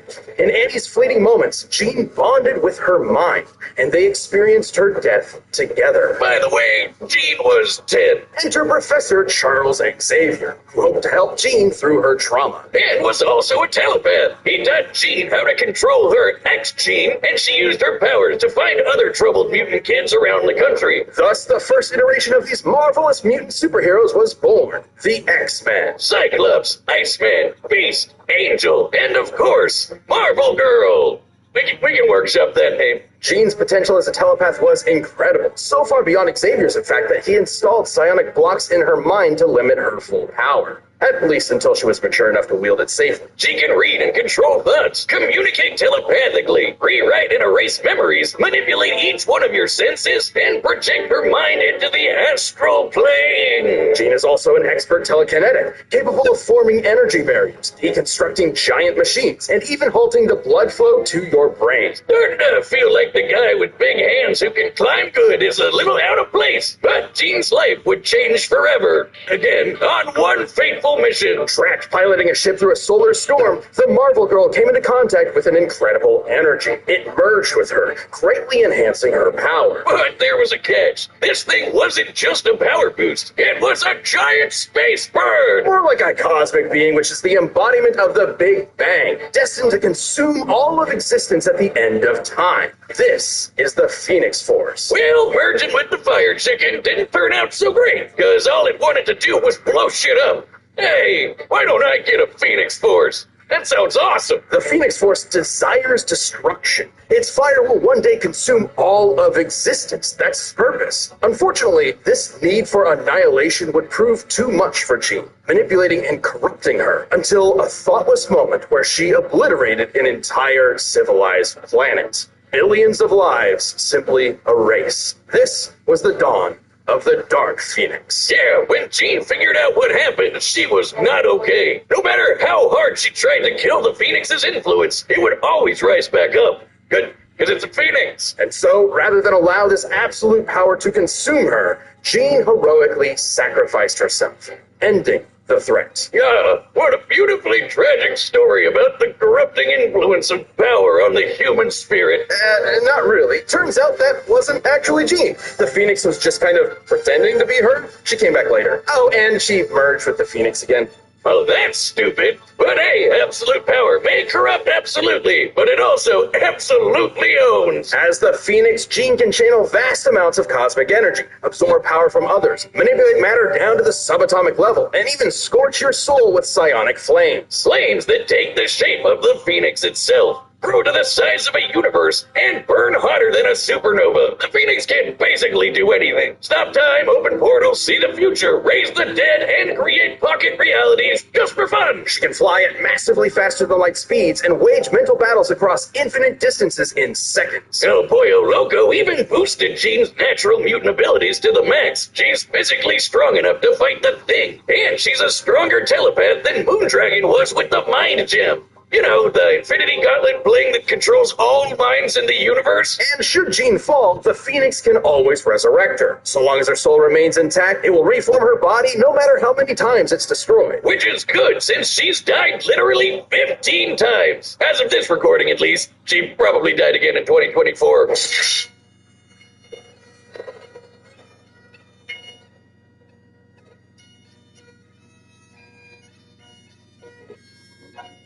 But hey, when Jean's not around, the Phoenix has jumped into other people. Rachel Gray, Hope Summers, Firehair.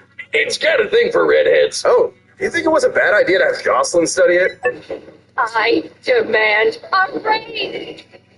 Nah, she's fine. Well, even with plenty of hosts to choose from, the Phoenix would often end up back with Jean. Like a clingy, codependent ex. While Jean might be stuck in a kind of love Ouroboros with Scott, Logan, Emma, basically everyone, her true bestie is the Phoenix. Because according to the Phoenix Force, she is its perfect vessel. The Phoenix is powerful enough to stalemate Galactus and defeat the being Necrom, who was going to collapse the multiverse into a singularity. With Old Man Logan as its host, the Phoenix saved the entire Omniverse from destruction. Yeah, basically the embodiment of the previous multiverse got mad and tried to flood reality with his evil juices. So, Old Man Phoenix held back a tsunami that would have erased all of Marvel Comics.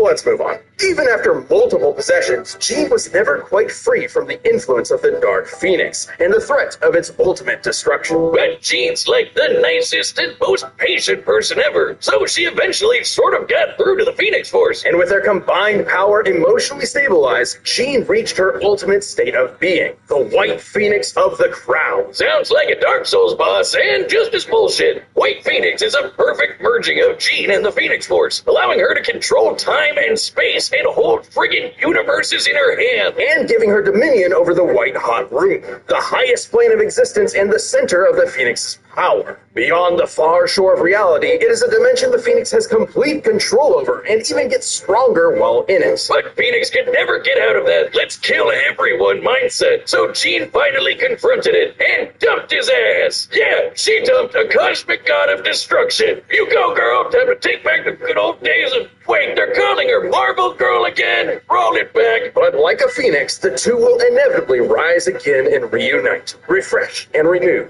with a passion that can melt stars and set our souls aflame.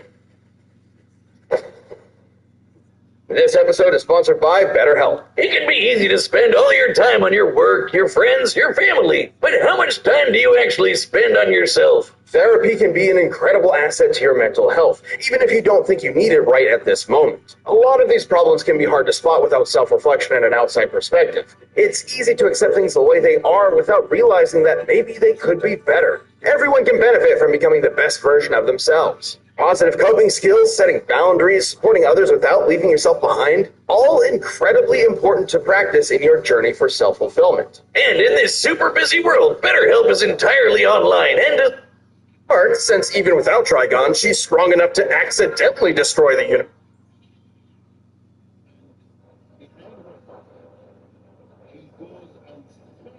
Off your first month. That's BetterHelp, HELP.com/deathbattle. Once upon a midnight dreary, the demon Lord Trigon had a plan to escape his extra-dimensional prison. By manipulating a poor young Gothamite named Angela Roth, he would spawn a half-demon child that would summon him to Earth. See, this is one of the many reasons you don't live in Gotham. Thankfully, Angela was rescued and taken to a dimension called Azarath, filled with a bunch of smelly space hippies. And there, she would have her doomed daughter, Raven. The Azarathians were terrified of Raven. If she ever lost control of herself, even for a moment, she could release Trigon into the world and kickstart the apocalypse. So they trained her to control her mind, forbidding her from feeling any emotions whatsoever, and thus suppress Trigon's influence. Which is smart, since even without Trigon, she's strong enough to accidentally destroy the universe. I don't know, Wiz. Being told that if I get too mad or too happy I'd let loose the actual devil might just make me a tad bit stressed out of my goddamn mind. I call it the prequel trilogy School of Psychotherapy. And much like a Jedi, Raven learned some sick magical powers. Raven is an empath and can sense the emotions of others even from across the universe. She can shape those emotions so precisely it acts as a form of mind control. She can sense your presence, absorb and redirect your pain, steal your energy for herself, communicate telepathically, erase memories, or just turn your brain off and put you to sleep. Her telepathy is so strong she could resist a mental attack from the Hive Queen, whose psionic abilities could overpower even Superman's mental defenses. God, I could use that some nights. And he can resist mind control from dudes who can destroy the multiverse. Seems like she's got this emotion shit locked down. What's the problem? Her very soul. While her body is ostensibly human, her soul is the locus for Trigon's corruption, and she can separate it from her own body in the form of her silhouette. It's a bird! It's a plane! No, that's just a bird! This soul self is non-corporeal and can be controlled from an interstellar distance away. She can use it to fly, teleport across dimensions, possess people, smash ponies like a battering ram, and even absorb things into a pocket dimension of infinite darkness. Or the nightmares. It can also regenerate from complete disintegration. Sort of like a soul healing factor. You know, they probably should have thought twice about making the person who can accidentally end the world such a badass. Given Raven's fear of her dreaded destiny, it's fitting that her soul self should take the form of her namesake, a raven. Across multiple mythologies and cultures, the raven symbolizes prophecy, death, and ill omen. Hey, if ravens mean bad news, what about gooses? You want to fight me, motherfuckers? I'll nibble you. Hey, please, I'll nibble your eyes out. Nibble your stairs.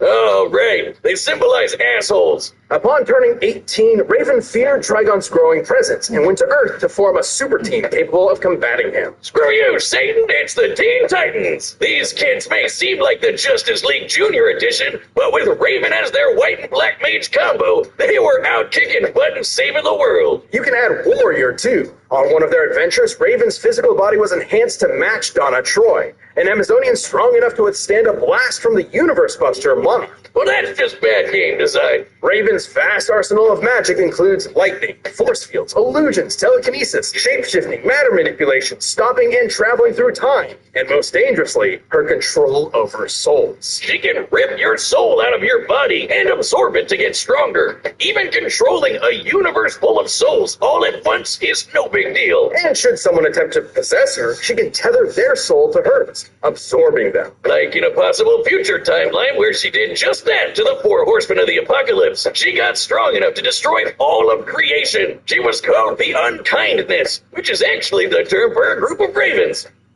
All of these powers made her an incredible asset for the Titans. No longer alone in Azarath, awaiting inevitable doom, Raven found a new home with new friends. And a potential green-skinned love interest that DC is too cowardly to commit to. Come on, guys! We all ship it! Alongside Raven, the Titans have defeated the Church of Blood, the alien conqueror Mongol, and the Brotherhood of Evil. However, the more Raven used her powers, the more Trigon's influence grew, unleashing a frightening transformation.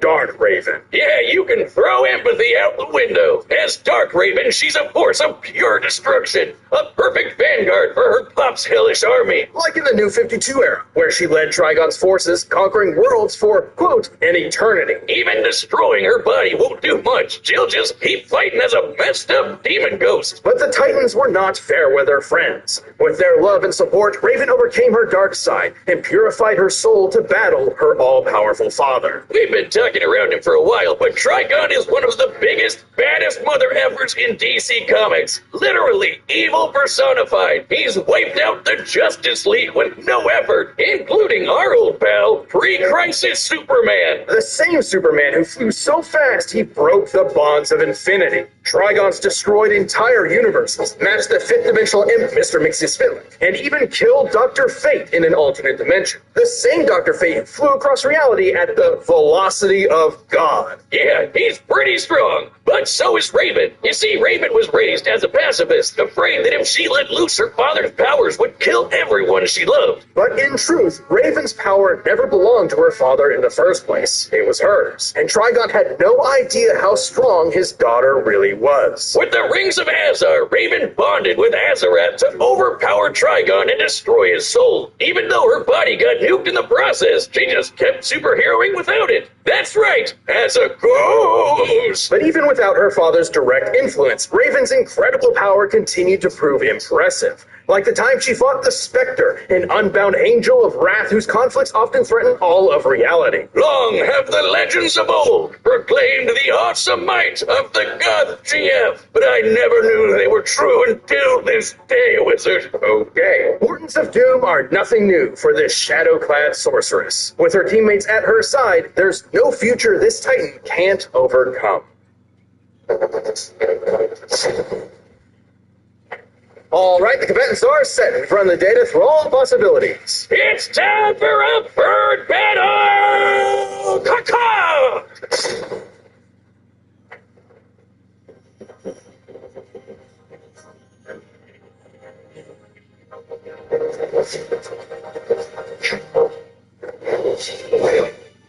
Come to burn my home to ashes. The demon inside you is too strong to be left alive.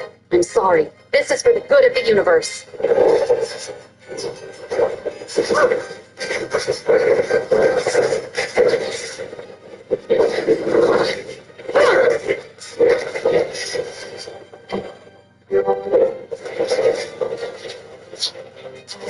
Patreon Sicko!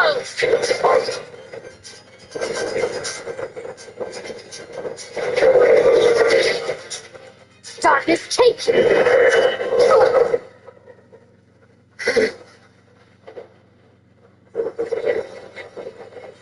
What's the matter? Afraid of the dark. You don't control my mind.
Cleanse your teeth, sear and scorch them all away.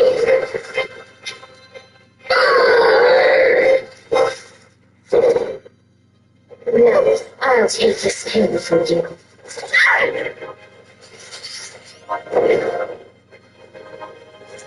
Enough! I'm taking everything that twisted you to somewhere white, hot, pure!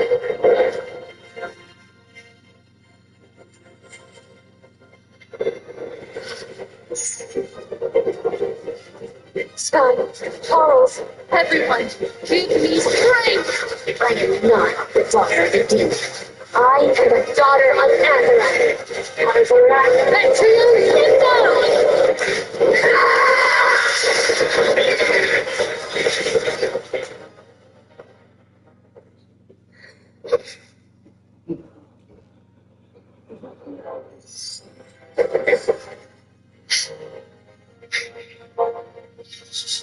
I'm home. KO! You know, I think they could have just knocked this one out. This was a nail-biter, and perhaps that's surprising, since Raven's reputation hardly matches that of the almighty Phoenix. Probably because Raven's always holding back. When she does it, you don't have to dig too deep to see that these two are evenly matched in power. The Phoenix Force was strong enough to hold back the destruction of all creation, but Raven had multiple showings of battling similarly powerful characters like Trigon and the Spectre. And both could compete with speeds exceeding infinity. Sure, Jean got a power boost in the White Hot Room, but that didn't make her invincible. The Phoenix has been overpowered there before, like by this big green cat. So throw stats out the window. This fight came down to their abilities. Both were immeasurably powerful telepaths. Both could control matter and time, and both could absorb each other's energy. However, Raven's ability to survive and fight as just her soul meant that most of Jean's offensive arsenal could not end the fight. The Phoenix Force could have attempted to possess Raven's soul, but Raven has tethered her essence to other similarly powerful beings and absorbed them in the past. And while the Phoenix's fire has shown to burn souls, Raven's has regenerated from complete disintegration. On the flip side, Jean actually had very little defense against Raven's soul manipulation. The Phoenix could regenerate Jean's body, but not her spirit. When Rachel Gray's soul was shattered, the Phoenix was actually incapable of healing it on its own. And while the Phoenix Force itself will be reborn in the White Hot Room, this can take months, years, even centuries. So it could be one hell of a war of attrition, but ultimately only Raven had the ability to finish this battle. Jean Grey was one of the strongest beings we've ever seen. But Raven's own awesome might, brilliant magic, and unique soul-destroying powers snuffed out her fire for good. Will the Phoenix rise again, returning from that far, far shore? Quote the Raven, nevermore. The winner is Raven.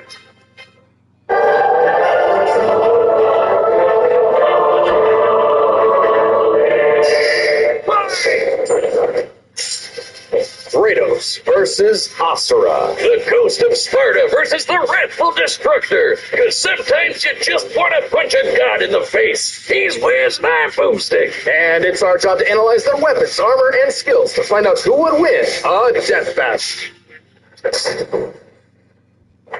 In the beginning, the Primordials waged war across existence, a series of cosmic clashes that birthed the universe. Boom! Now that's what I call a Big Bang! From Ceto's death, the oceans would flow. From Uranus' strikes, the stars were spawned, and so forth. Thus, the world itself was born from violence. Starting the whole messy cycle, Uranus was overthrown by his Titan son, Kronos, who was overthrown by his Olympian son, Zeus, who battled his own son. Hi, I'm an AI. I can trade for you. How? I find the crate, I show you what and why. You say yes or no, I do the rest. What do I need to start? $20 in your account. That's what I trade with. And my time? When I find something, I come to you. Kratos! As a classic bastard child of Zeus, Kratos was left among Spartan mortals, far exceeding all among them. He became a fierce warrior, winning many a battle, until finally cornered by ruthless barbarians. Ares, destroy these guys who are kicking my ass, and my life is yours. A deal was made, and Kratos was joined at the bone with the Blades of Chaos, a set of chain swords, and basically a badass whirlwind of flame and steel. But Ares had a scheme. While doing work for his god, Kratos accidentally murdered his own family, permanently marked by the ashes of his wife and daughter. He was, forevermore, the ghost of Sparta. So, he was kinda understandably really pissed off. Time for a new god of war. The gods were crapping their togas in fear as the new god of war took out his rage on all of them. And got some new gear out of it, too.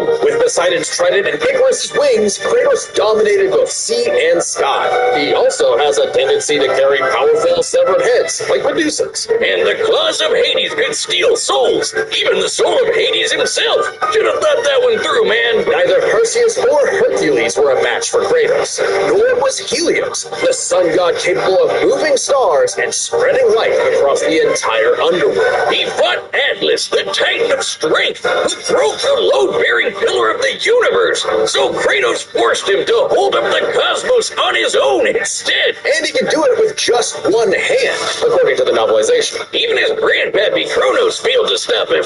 You know, the guy who overthrew the primordial that punched the universe into existence. Causing shockwaves that moved over a quadrillion times faster than light. A frankly incomprehensible feat. Then there's Daddy Zeus, who proved a serious challenge, until Kratos drew perhaps his ultimate weapon, the Blade of Olympus. It can make tornadoes, lightning, force fields. Oh, and it can stamp the hell out of you. It siphons godly energy and can pull enough to even kill Zeus. Like father, like son. Even while Kratos ultimately released hope across the Greek world, he could only do so after annihilating everything. Like a badass, he was unstoppable. Non-stop killing and sex and even more killing.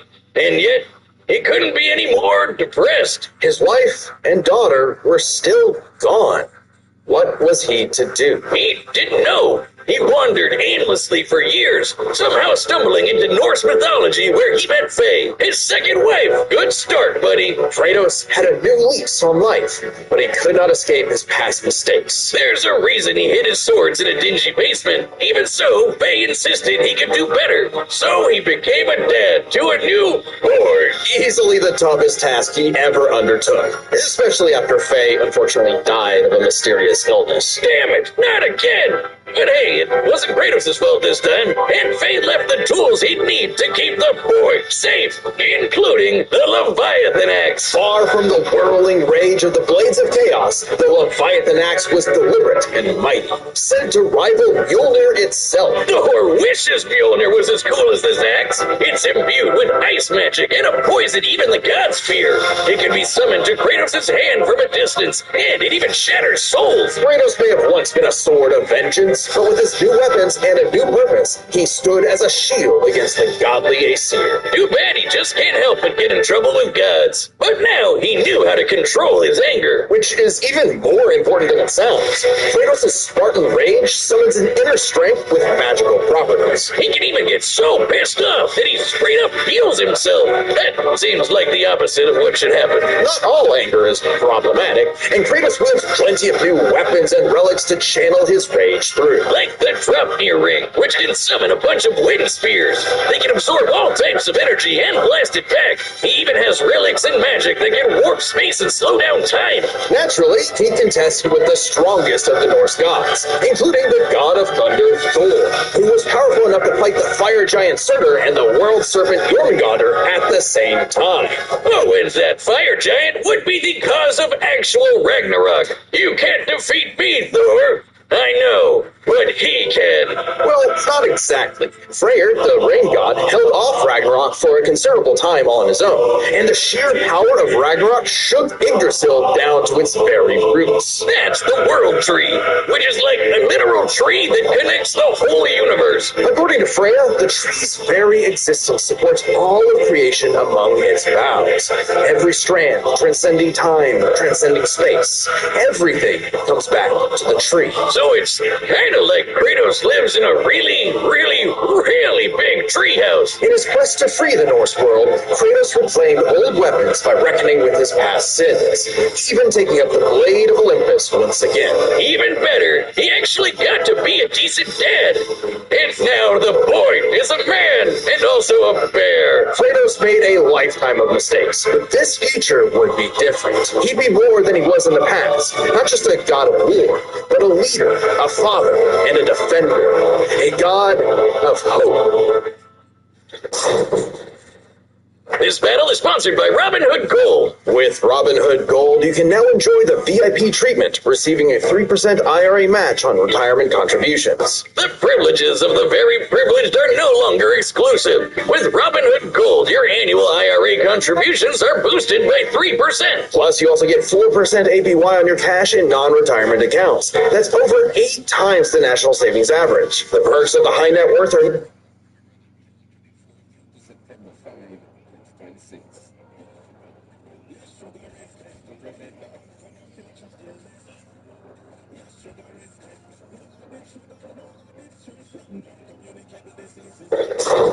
Peace out, making it easy. I feel all that you feel with peace. So it's so time. So you can do it online. Long ago, a demigod fell from the heavens, only to rise from the depths of Naraka after 12,000 years. After 12,000 years, he's free to punch everything dumb enough to get in his way. He was the demigod of wrath, Asura. Alongside 7 other demigod generals, Asura served as defender of humanity against the impure Goma, dark spirit monsters infesting the world. And the demigods battled the Goma by wielding a mystic energy formed from human prayer, mantra. By advancing technology with mantra, the Guardian Generals became essentially hyper-powerful mystic cyborgs. They could each harness mantra through a different emotional affinity. For August, it was greed. For Yasha, it was melancholy. I'll give you one chance to guess what Asura's is. By tapping into his wrath, Asura can take many forms for battle, like the 6-armed Vajra, a state powerful enough to subdue the embodiment of the planet's will in the source of the Goma, Vlitra. But he wasn't angry enough to put Goma Vlitra down for good. At least not yet. Of course, since he's literally powered by wrath, no enemy of Asura's would be stupid enough to do something that would make him even more mad, right? Right? Funny you should say that. Ah, damn it. First off, Asura is not some one-dimensional anger machine. In myth, the Asuras were powerful and aggressive beings, sure, but not inherently evil, just like Asura himself. He's a warrior, but also a husband with a daughter, Mithra. And Mithra has the unique power to supercharge mantra energy, which gave Asura's prideful commander, Deus, an idea. If he could weaponize Mithra, literally wiring her up to a super weapon, the Guardian Generals could maybe finally end Goma Vlitra for good. Well, obviously Asura wasn't going to go along with that, so Deus framed Asura for killing the Emperor, murdered his wife, kidnapped Mithra, and then just straight up killed him. What a dick. But true to his nature, Asura was literally too angry to die. So long as a single part of his body remains and can possess mantra, he can climb back out of Naraka, a sort of limbo underworld between life and death. Thanks to some coaxing from a strange golden spider, he did just that, with an all-new purpose in mind. Make the gods pay! Oh yeah, they're calling themselves gods now. Turns out they're all assholes who started sacrificing thousands of innocent people to try to power up. So Asura got really pissed off. And through his rage, Asura's power exploded, rising enough to throw giants like ragdolls, shatter whole moons, and destroy a fellow deity, Wyzen, who could dwarf the planet and wreck it with just a finger. Look at this. Asura is so powerful, his soul cannot be manipulated by the Goma or the deities. He can propel himself with mantra to fly, harden his fist to break steel, fire explosive energy blasts, and headbutt you so hard you wish you could die even faster. The dude literally stockpiles anger into a burst of energy that can one-shot even the toughest of foes. And when he goes unlimited mode, he can rapid-fire those super attacks without overheating. Asura's vengeance quest wasn't all shouting and explosions, though. I mean, it was a lot of that, but he also tried to protect people from the gods, including a girl who very much reminded him of his own daughter. Yeah, Asura's the kind of guy who wants to be a great dad, but all he knows how to do is punch anything that upsets his kid. Like that one dad that knocks out a ref at a Little League game. And then the gods killed that girl too, along with her whole village, sparking Asura to unleash his berserker aura. You know how the gods were sacrificing thousands of people to power up? Well, Asura got so freaking angry, he built up enough mantra to match them, even though they've been building up energy for thousands of years. Seriously, guys, you're pissing out the guy who literally gets more powerful the angrier he gets. What did you think was gonna happen? Yet even in berserker mode, Asura never lost total control. Berserker Asura has even more extra arms, and they're big and flowy now. The man could launch so much angry mantra he wiped out the god's whole space fleet in seconds. Asura's anger raised to levels so high even he couldn't contain it, scorching him into his wrath form. Even though it hurts Asura while he's in it, this form is still perfect for absolutely shit-stomping a snobby demigod's face in. It's okay though, his brother-in-law punched the edge out of him. Yasha saw the error of the deity's senseless sacrifices and teamed up with Asura for a coup against Deus. Awesome, they're pros again. Just in time for Asura to hit his former boss with so much mantra that he burst, then dive into the planet's core to obtain power equal to 1,000 arms.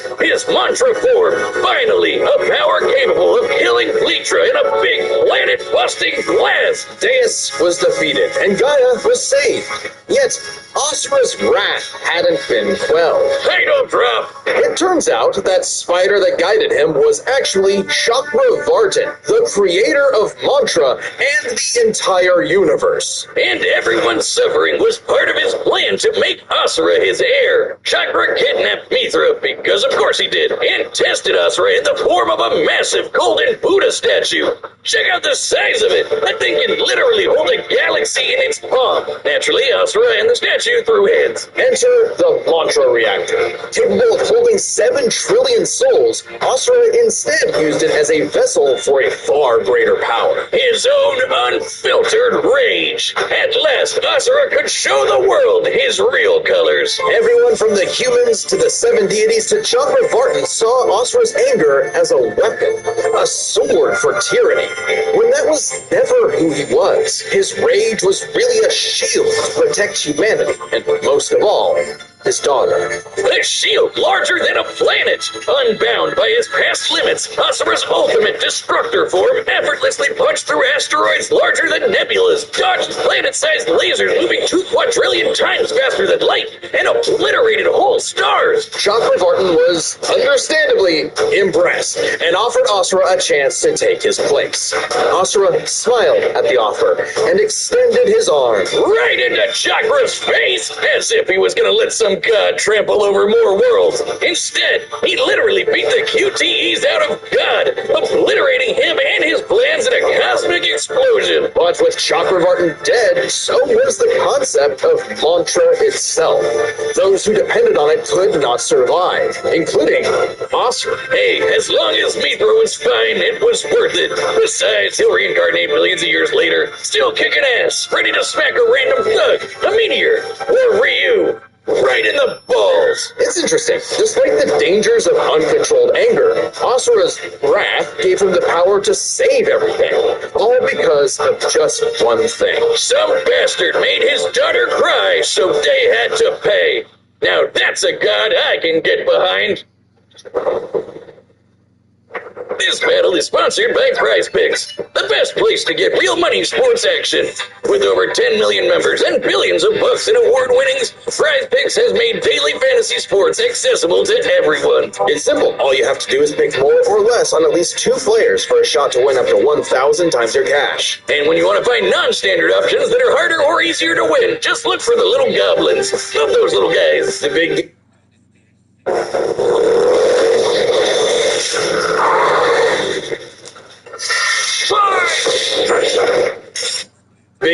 almost here. Right, the combatants are set, and we've run the data through all possibilities. It's time for a death battle!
It's true then.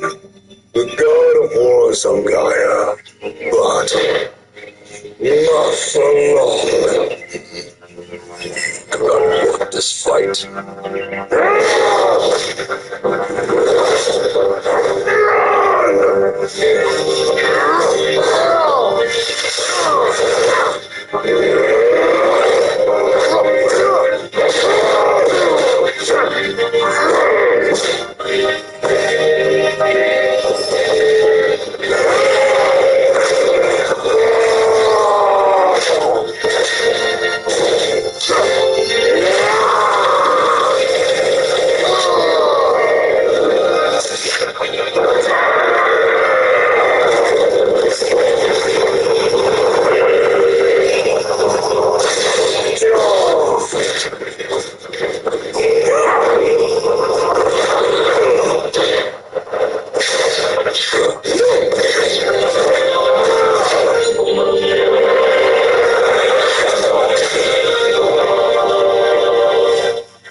You let your wrath consume you. I have been down that road before. Jonah! Very well.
monster no longer. I never was.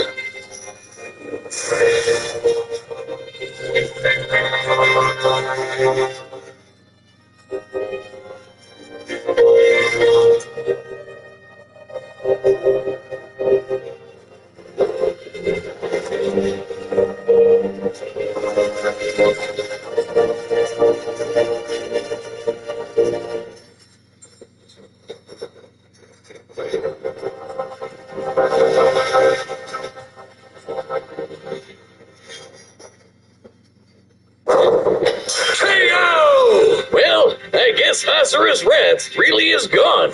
But are we sure this is how it'd go? Even though Asura can blow up stars? Asura had some amazing displays of apocalyptic destruction, but the full scope of their speed, experience, versatility, and power sheds a surprising light. At first glance, speed seems like a shoo-in for Asura. Kratos is quick, but he never dodged a universe-crossing laser. That doesn't mean he couldn't. Remember, as usual, we look at these characters at their peak, free from gameplay restrictions. Yeah, we're looking at everything in canon, and Kratos fought and killed Helios, the sun god. From the moment he's introduced, Helios is emphasized to be immensely powerful. Without Helios, darkness would shroud everything. His light was fast enough to illuminate the entire underworld while Kratos sailed through it, taking a few hours at most. So, kinda hard to quantify, but that's consistent with the shockwaves the primordials caused that spawned the universe. Arguments to be made for which is faster, the primordial shockwaves or Xxxfux intergalactic lasers. Since it's so close, it's safest to assume their speeds are generally even.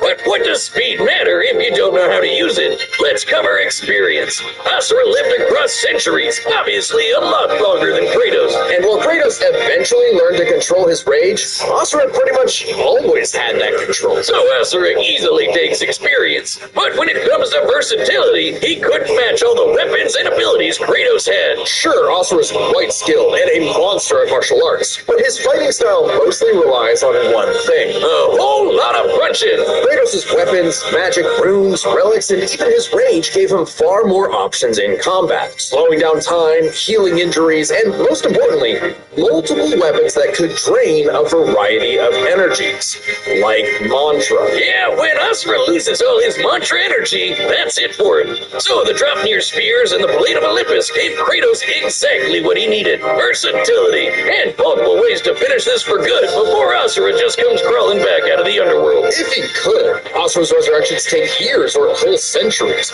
days at best. But all this assumes Kratos could match Asura's crazy strength. All roads lead to power, which should go to Asura, right? Look at what he can do. If this came down to who made the bigger kaboom, he'd kick Kratos' ass in 2 seconds. But a closer examination of their feats reveals the truth. At his peak, Asura overpowered Xxxfux, annihilating that cosmic golden god. By measuring the dimensions of Xxxfux' body and scaling it up to match the size of this galaxy-eclipsing statue, we can determine its volume. Add in the density of gold, for good measure assuming the form is solid throughout, and its mass far exceeds not just our galaxy, but our entire observable universe. Destroying that big golden god would need energy on par with obliterating our universe 91,000 times. Extremely impressive and unfathomable. However, the same idea applies to Ragnarok shaking the roots of Yggdrasil. Ragnarok is obviously a bit of a different beast than Kratos, but what really matters is what Freyr did. Right, Freyr, a god comparable to Kratos,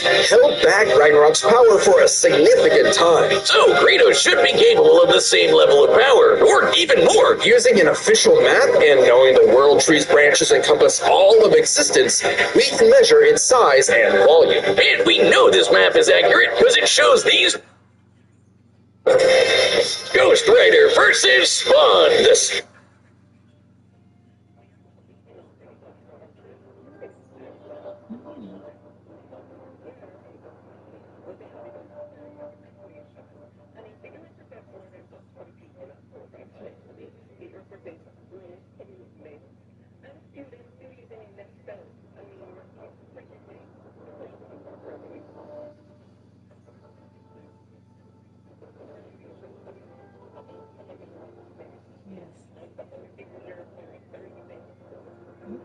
And I suspect that some of these listeners now is already getting ready to sign up. They want to be a part of your next vlog. So they too can be preparing maybe next year for their graduation as well. But applications are now open for September, October, and November. No, I mean for those who are listening and might want to sign up for one of your programs, they will be graduating next year, right? Okay. All right. So your applications are now open. I understand. September, October, November. So much business together. Business flexibility, disability, healthcare, and business. And who are they best suited for?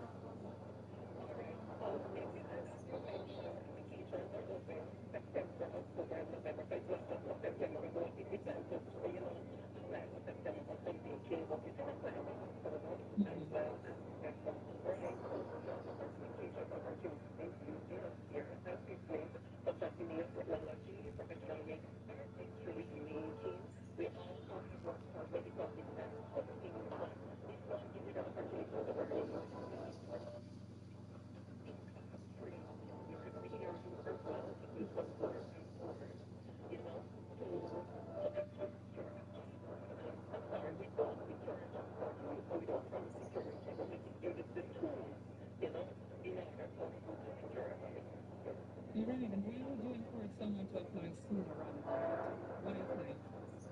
Why apply now?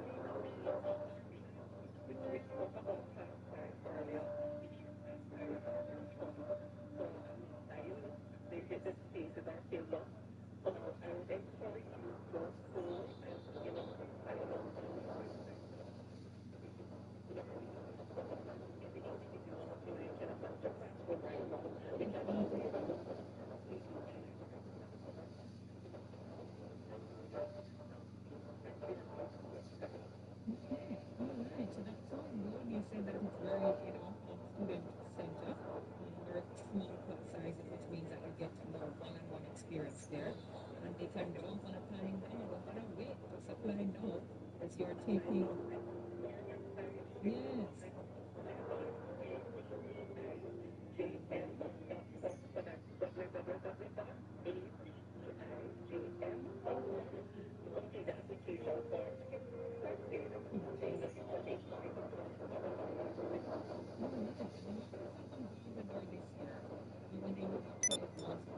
What do you hope has changed about your life?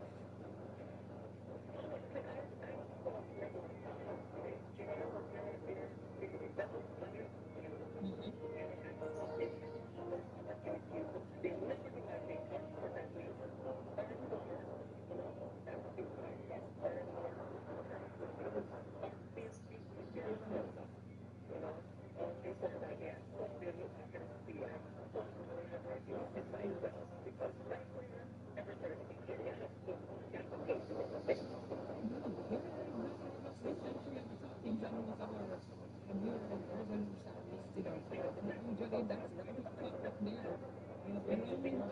Getting in shape and losing weight and yes, those are right up the top there. So thank you so much for mentioning that. But we're about to wrap things up. And before we go, for the person who's listening now who's thinking, I don't want to miss this opportunity, what should they do today? How can they register? Now you mentioned the website, but just repeat that for us. And someone know what's next, which is happening on Sunday, July 19th. And how can they start their journey, that personal, unique journey of theirs with adult coaching?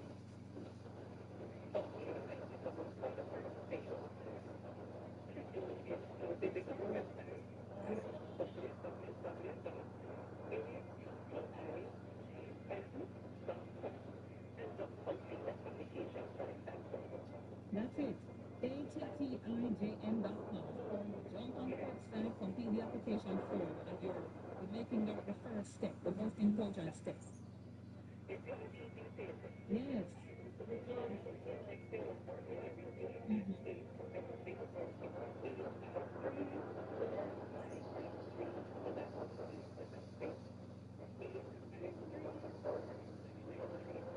Right, and you have a WhatsApp link as well. Can we, communicate via WhatsApp?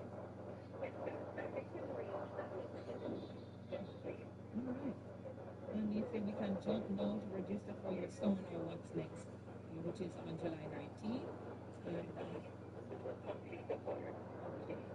All right. Thank you you so much, Miss McIntosh. Is there anything else you want to mention?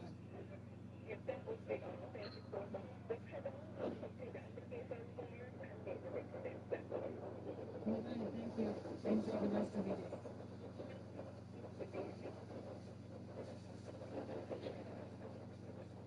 That was head director and registrar at Adore Technical Training Institute. They are at 42 Market Street, Montego Bay, St. James.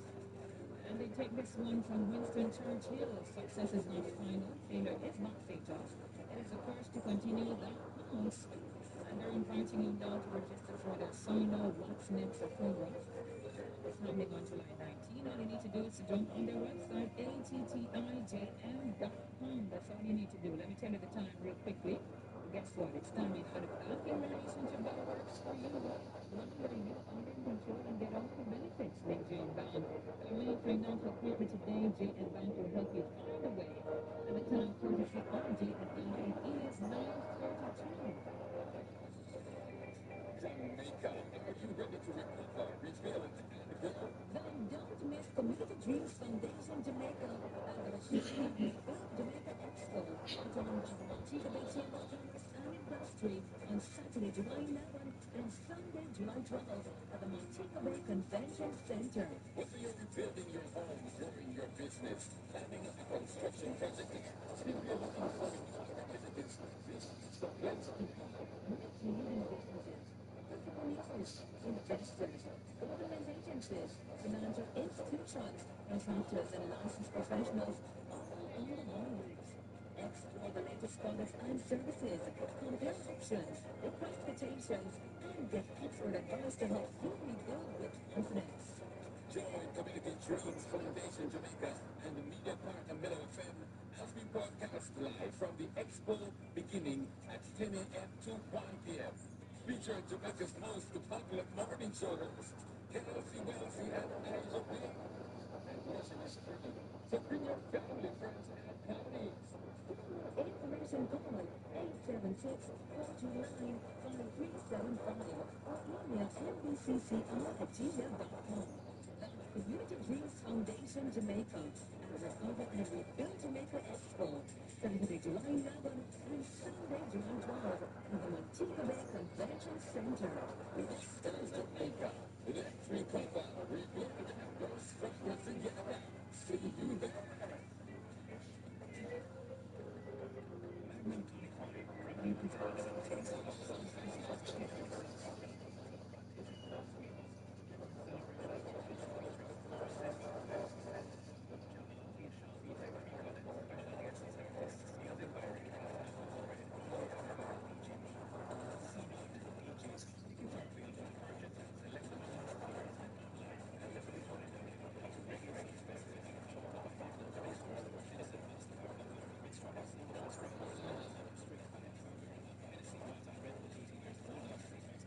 From the farmer in the fields, to the bakers who prepare it, to the teams that deliver every day. Juicy is picked by Jamaica.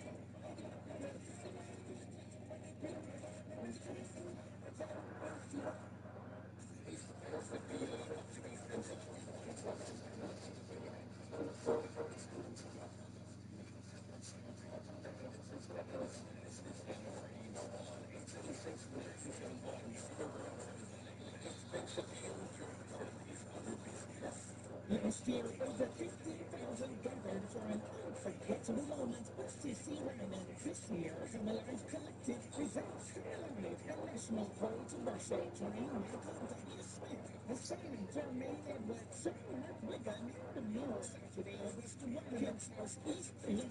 Gates open 2 p.m. Get your tickets now at Fontana Pharmacy, Expo.com.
Especially one type of folks.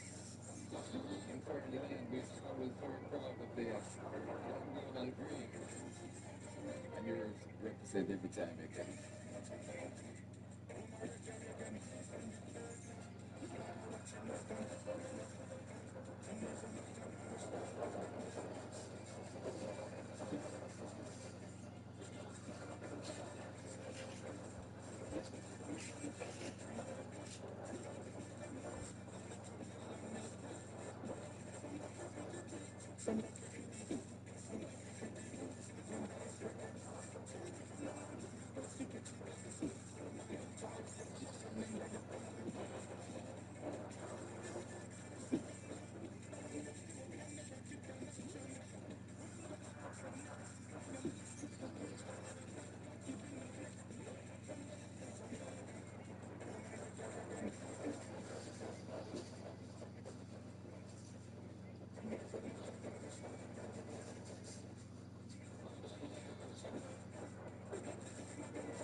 still I just can't reach you. That is so wrong. Anyway, let's move to say Anisha here. And then thanks.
Amen. The time exactly 15 minutes now before we get to 10 o'clock destination time.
Marine carries the Marine object, the Marine carries the Marine experience.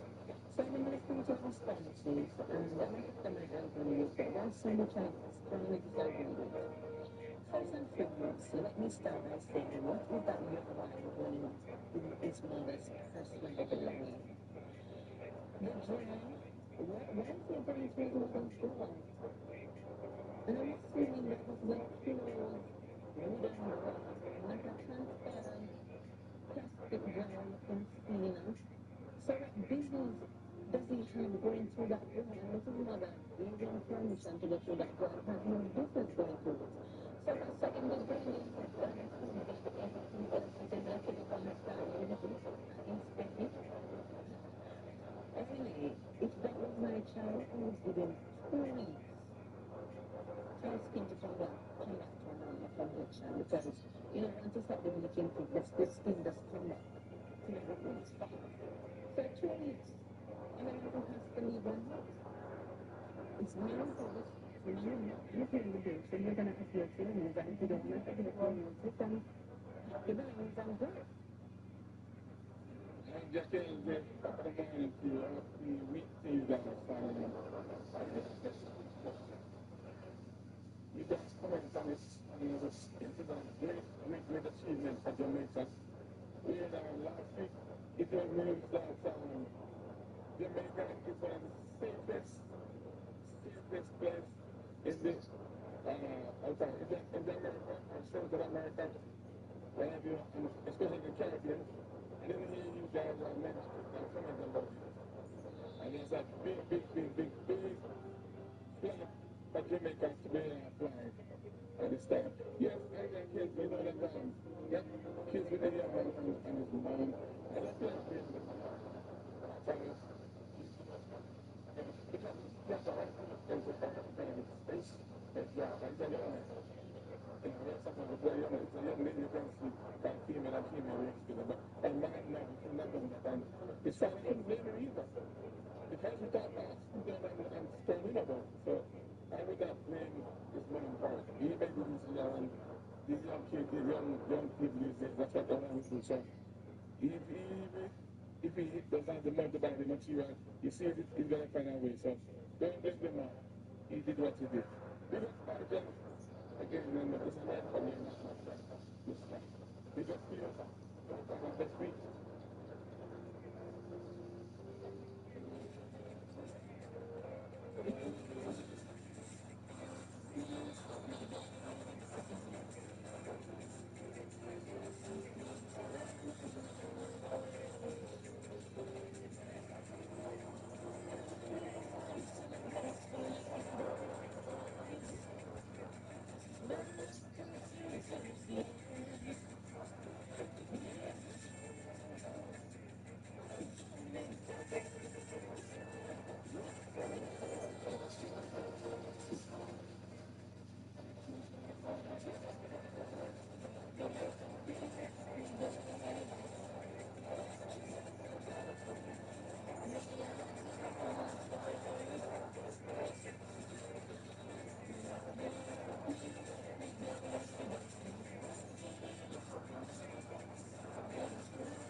Okay.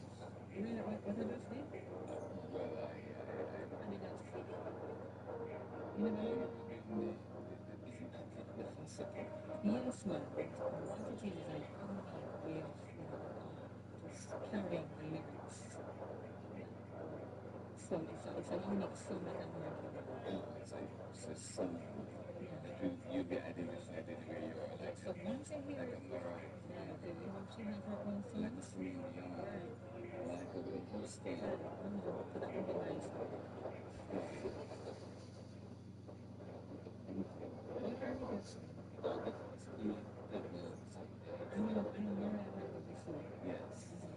Yes. So that will be nice. So I want to have the opportunity to you. I must not keep working on it. When you say keep working on it, it sounds like it's not there. It's not really true. It's saying there. You said it's no down the street. Yes. That's why I said keep working. You said try. You both of you that that's true.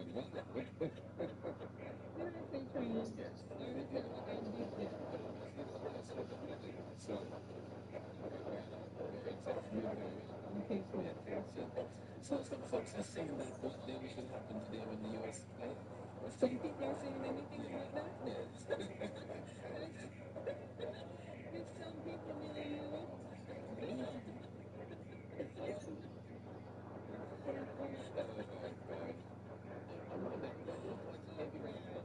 I need to watch this one today. This will be your first night of synthesis.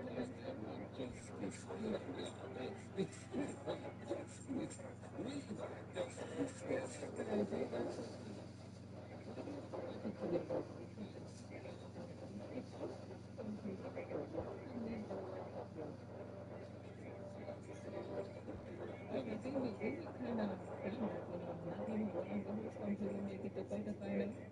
Let's go sometime. I know what you mean though. I kind of agree with that one. The predictions for today, we have to see, but they said the name is wrong for a reason, right? Yeah, we gotta go. Did you tally up our lives, responses? I'm thinking of the people, they also made the songs and where to make that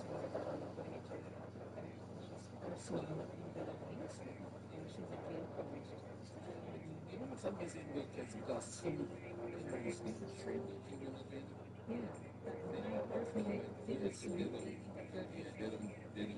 them that way, so they don't know the difference. You think you're going to months online? So, that's what you're doing. She's a person that's different. Yeah, but then too, they're saying, mom needs to be a bit more careful. Dad is asking for too much to ask her to stop bleaching You like self-care.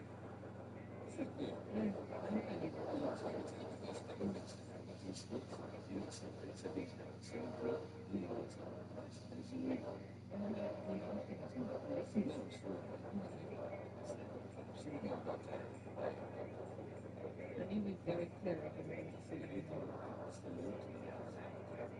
Gotta go this morning. It is time for us to sit and see whether much I keep our company or we enjoy ours as much as we enjoy. So, listen, guess what?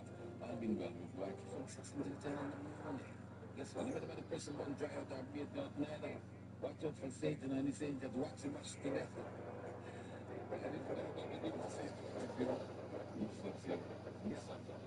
About cheap and unfair needs, I think a Fairview Medical and Dental, our dedicated and patient care team, is here to provide wonderful 24-hour support for your loved ones. Contact us at 876-979-8589 or 876-979-8196. Time courtesy of Fairview Medical and Dental, make time 10:02 a.m.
a sample of some of the songs you're about to hear in the next hour on Mellow FM.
been tested before, and every time, we rise.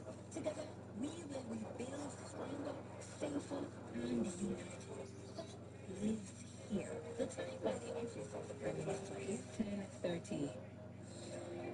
Jamaica, are you ready to rebuild or rebuild?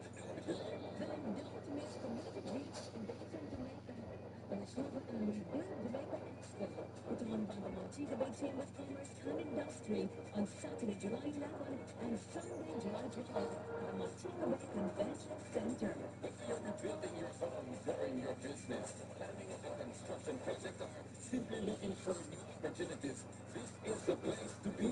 Meet leading businesses, entrepreneurs, investors, government agencies, financial institutions, contractors, and licensed professionals, all under one roof. Explore the latest products and services, compare options, request quotations, and get expert advice to help you rebuild your confidence.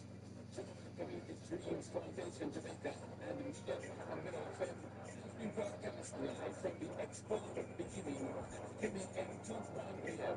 Feature Jamaica's most popular morning shows. Every Wednesday at Asian Bay.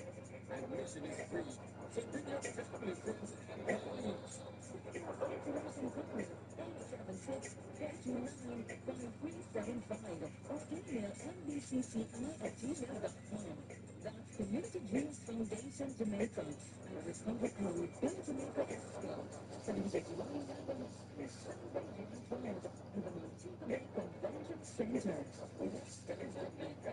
Let's recover, rebuild, let's prosper together. See you there.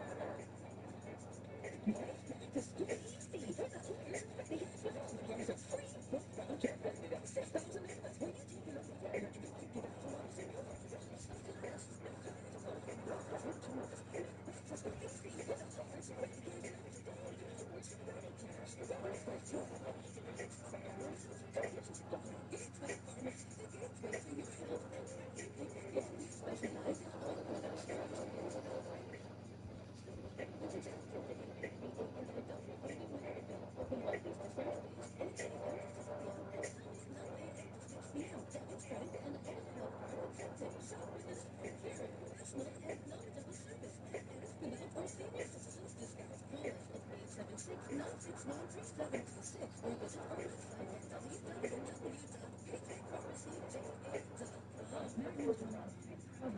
A Taste of Sunfest 2026, July 18th, Plantation Cove. Several transportation options.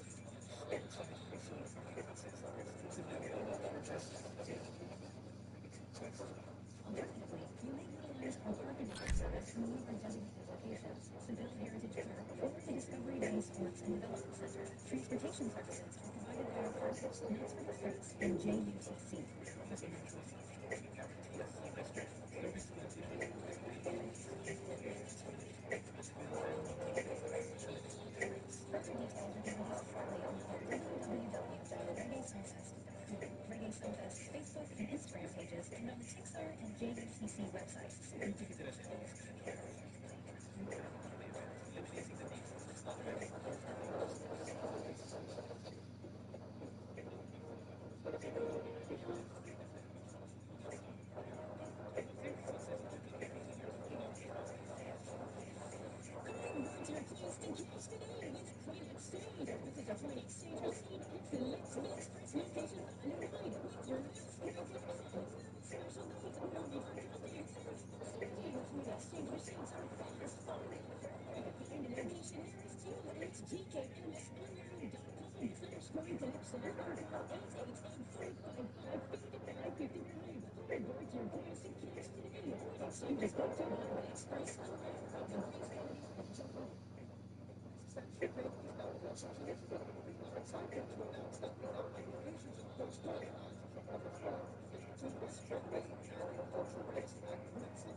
Just one click. Visit xxfux.com.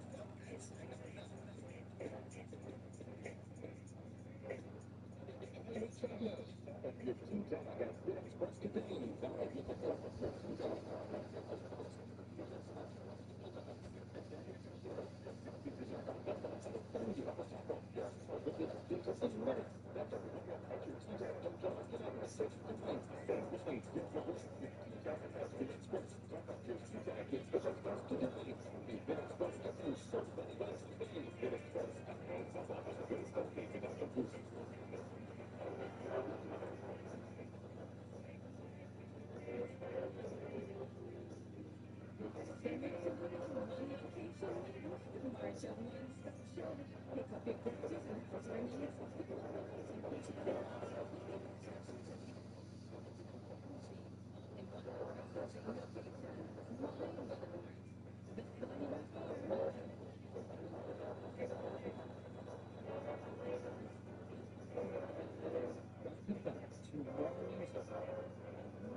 Exactly fired on top of the Atlantic Basin and the Caribbean over the next couple of days as we have large clouds of Saharan dust covering parts of the Atlantic, parts of the Caribbean. That makes it impossible to the development of tropical weather systems. Just like the Pacific continues to push its way towards the atmosphere, including the parts of the Atlantic.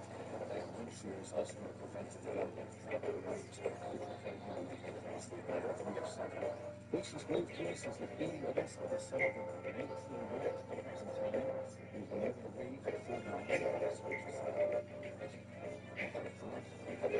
wave is located at 50 watts, that's at 18. And the final wave is located at 32 watts, that's at 17. These waves are divided into different portion activity, and tropical storm development is not expected along the Pacific.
Yeah.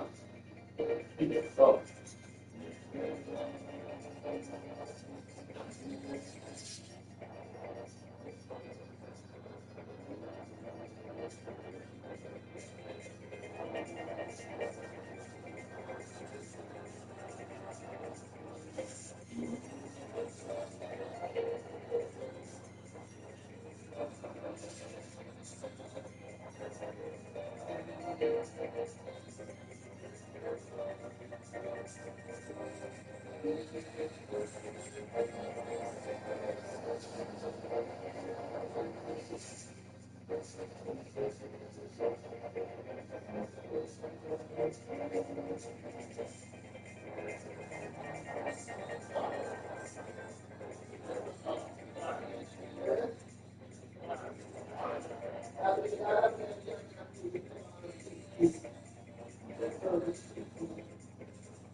What else is good?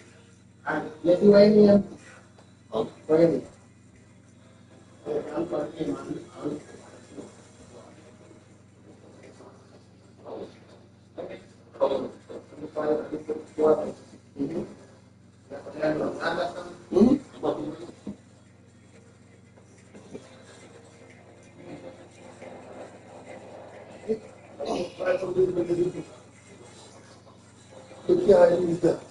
I know, I'm told.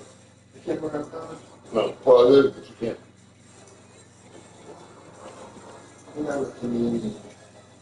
It's on, but you only see when I lean forward. Yeah. That means it's recording.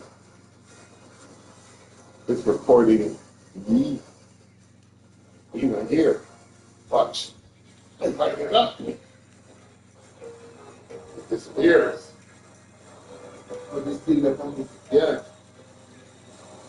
It only records. How much more you have record? Yeah. So it's not, it doesn't see anything past me. Can you come say the innocent? Watch them. You know, just tell me I'm going to come say the see. Oh, good. Well, fine. Tell me what to come say. Okay, I go on to record and say again and do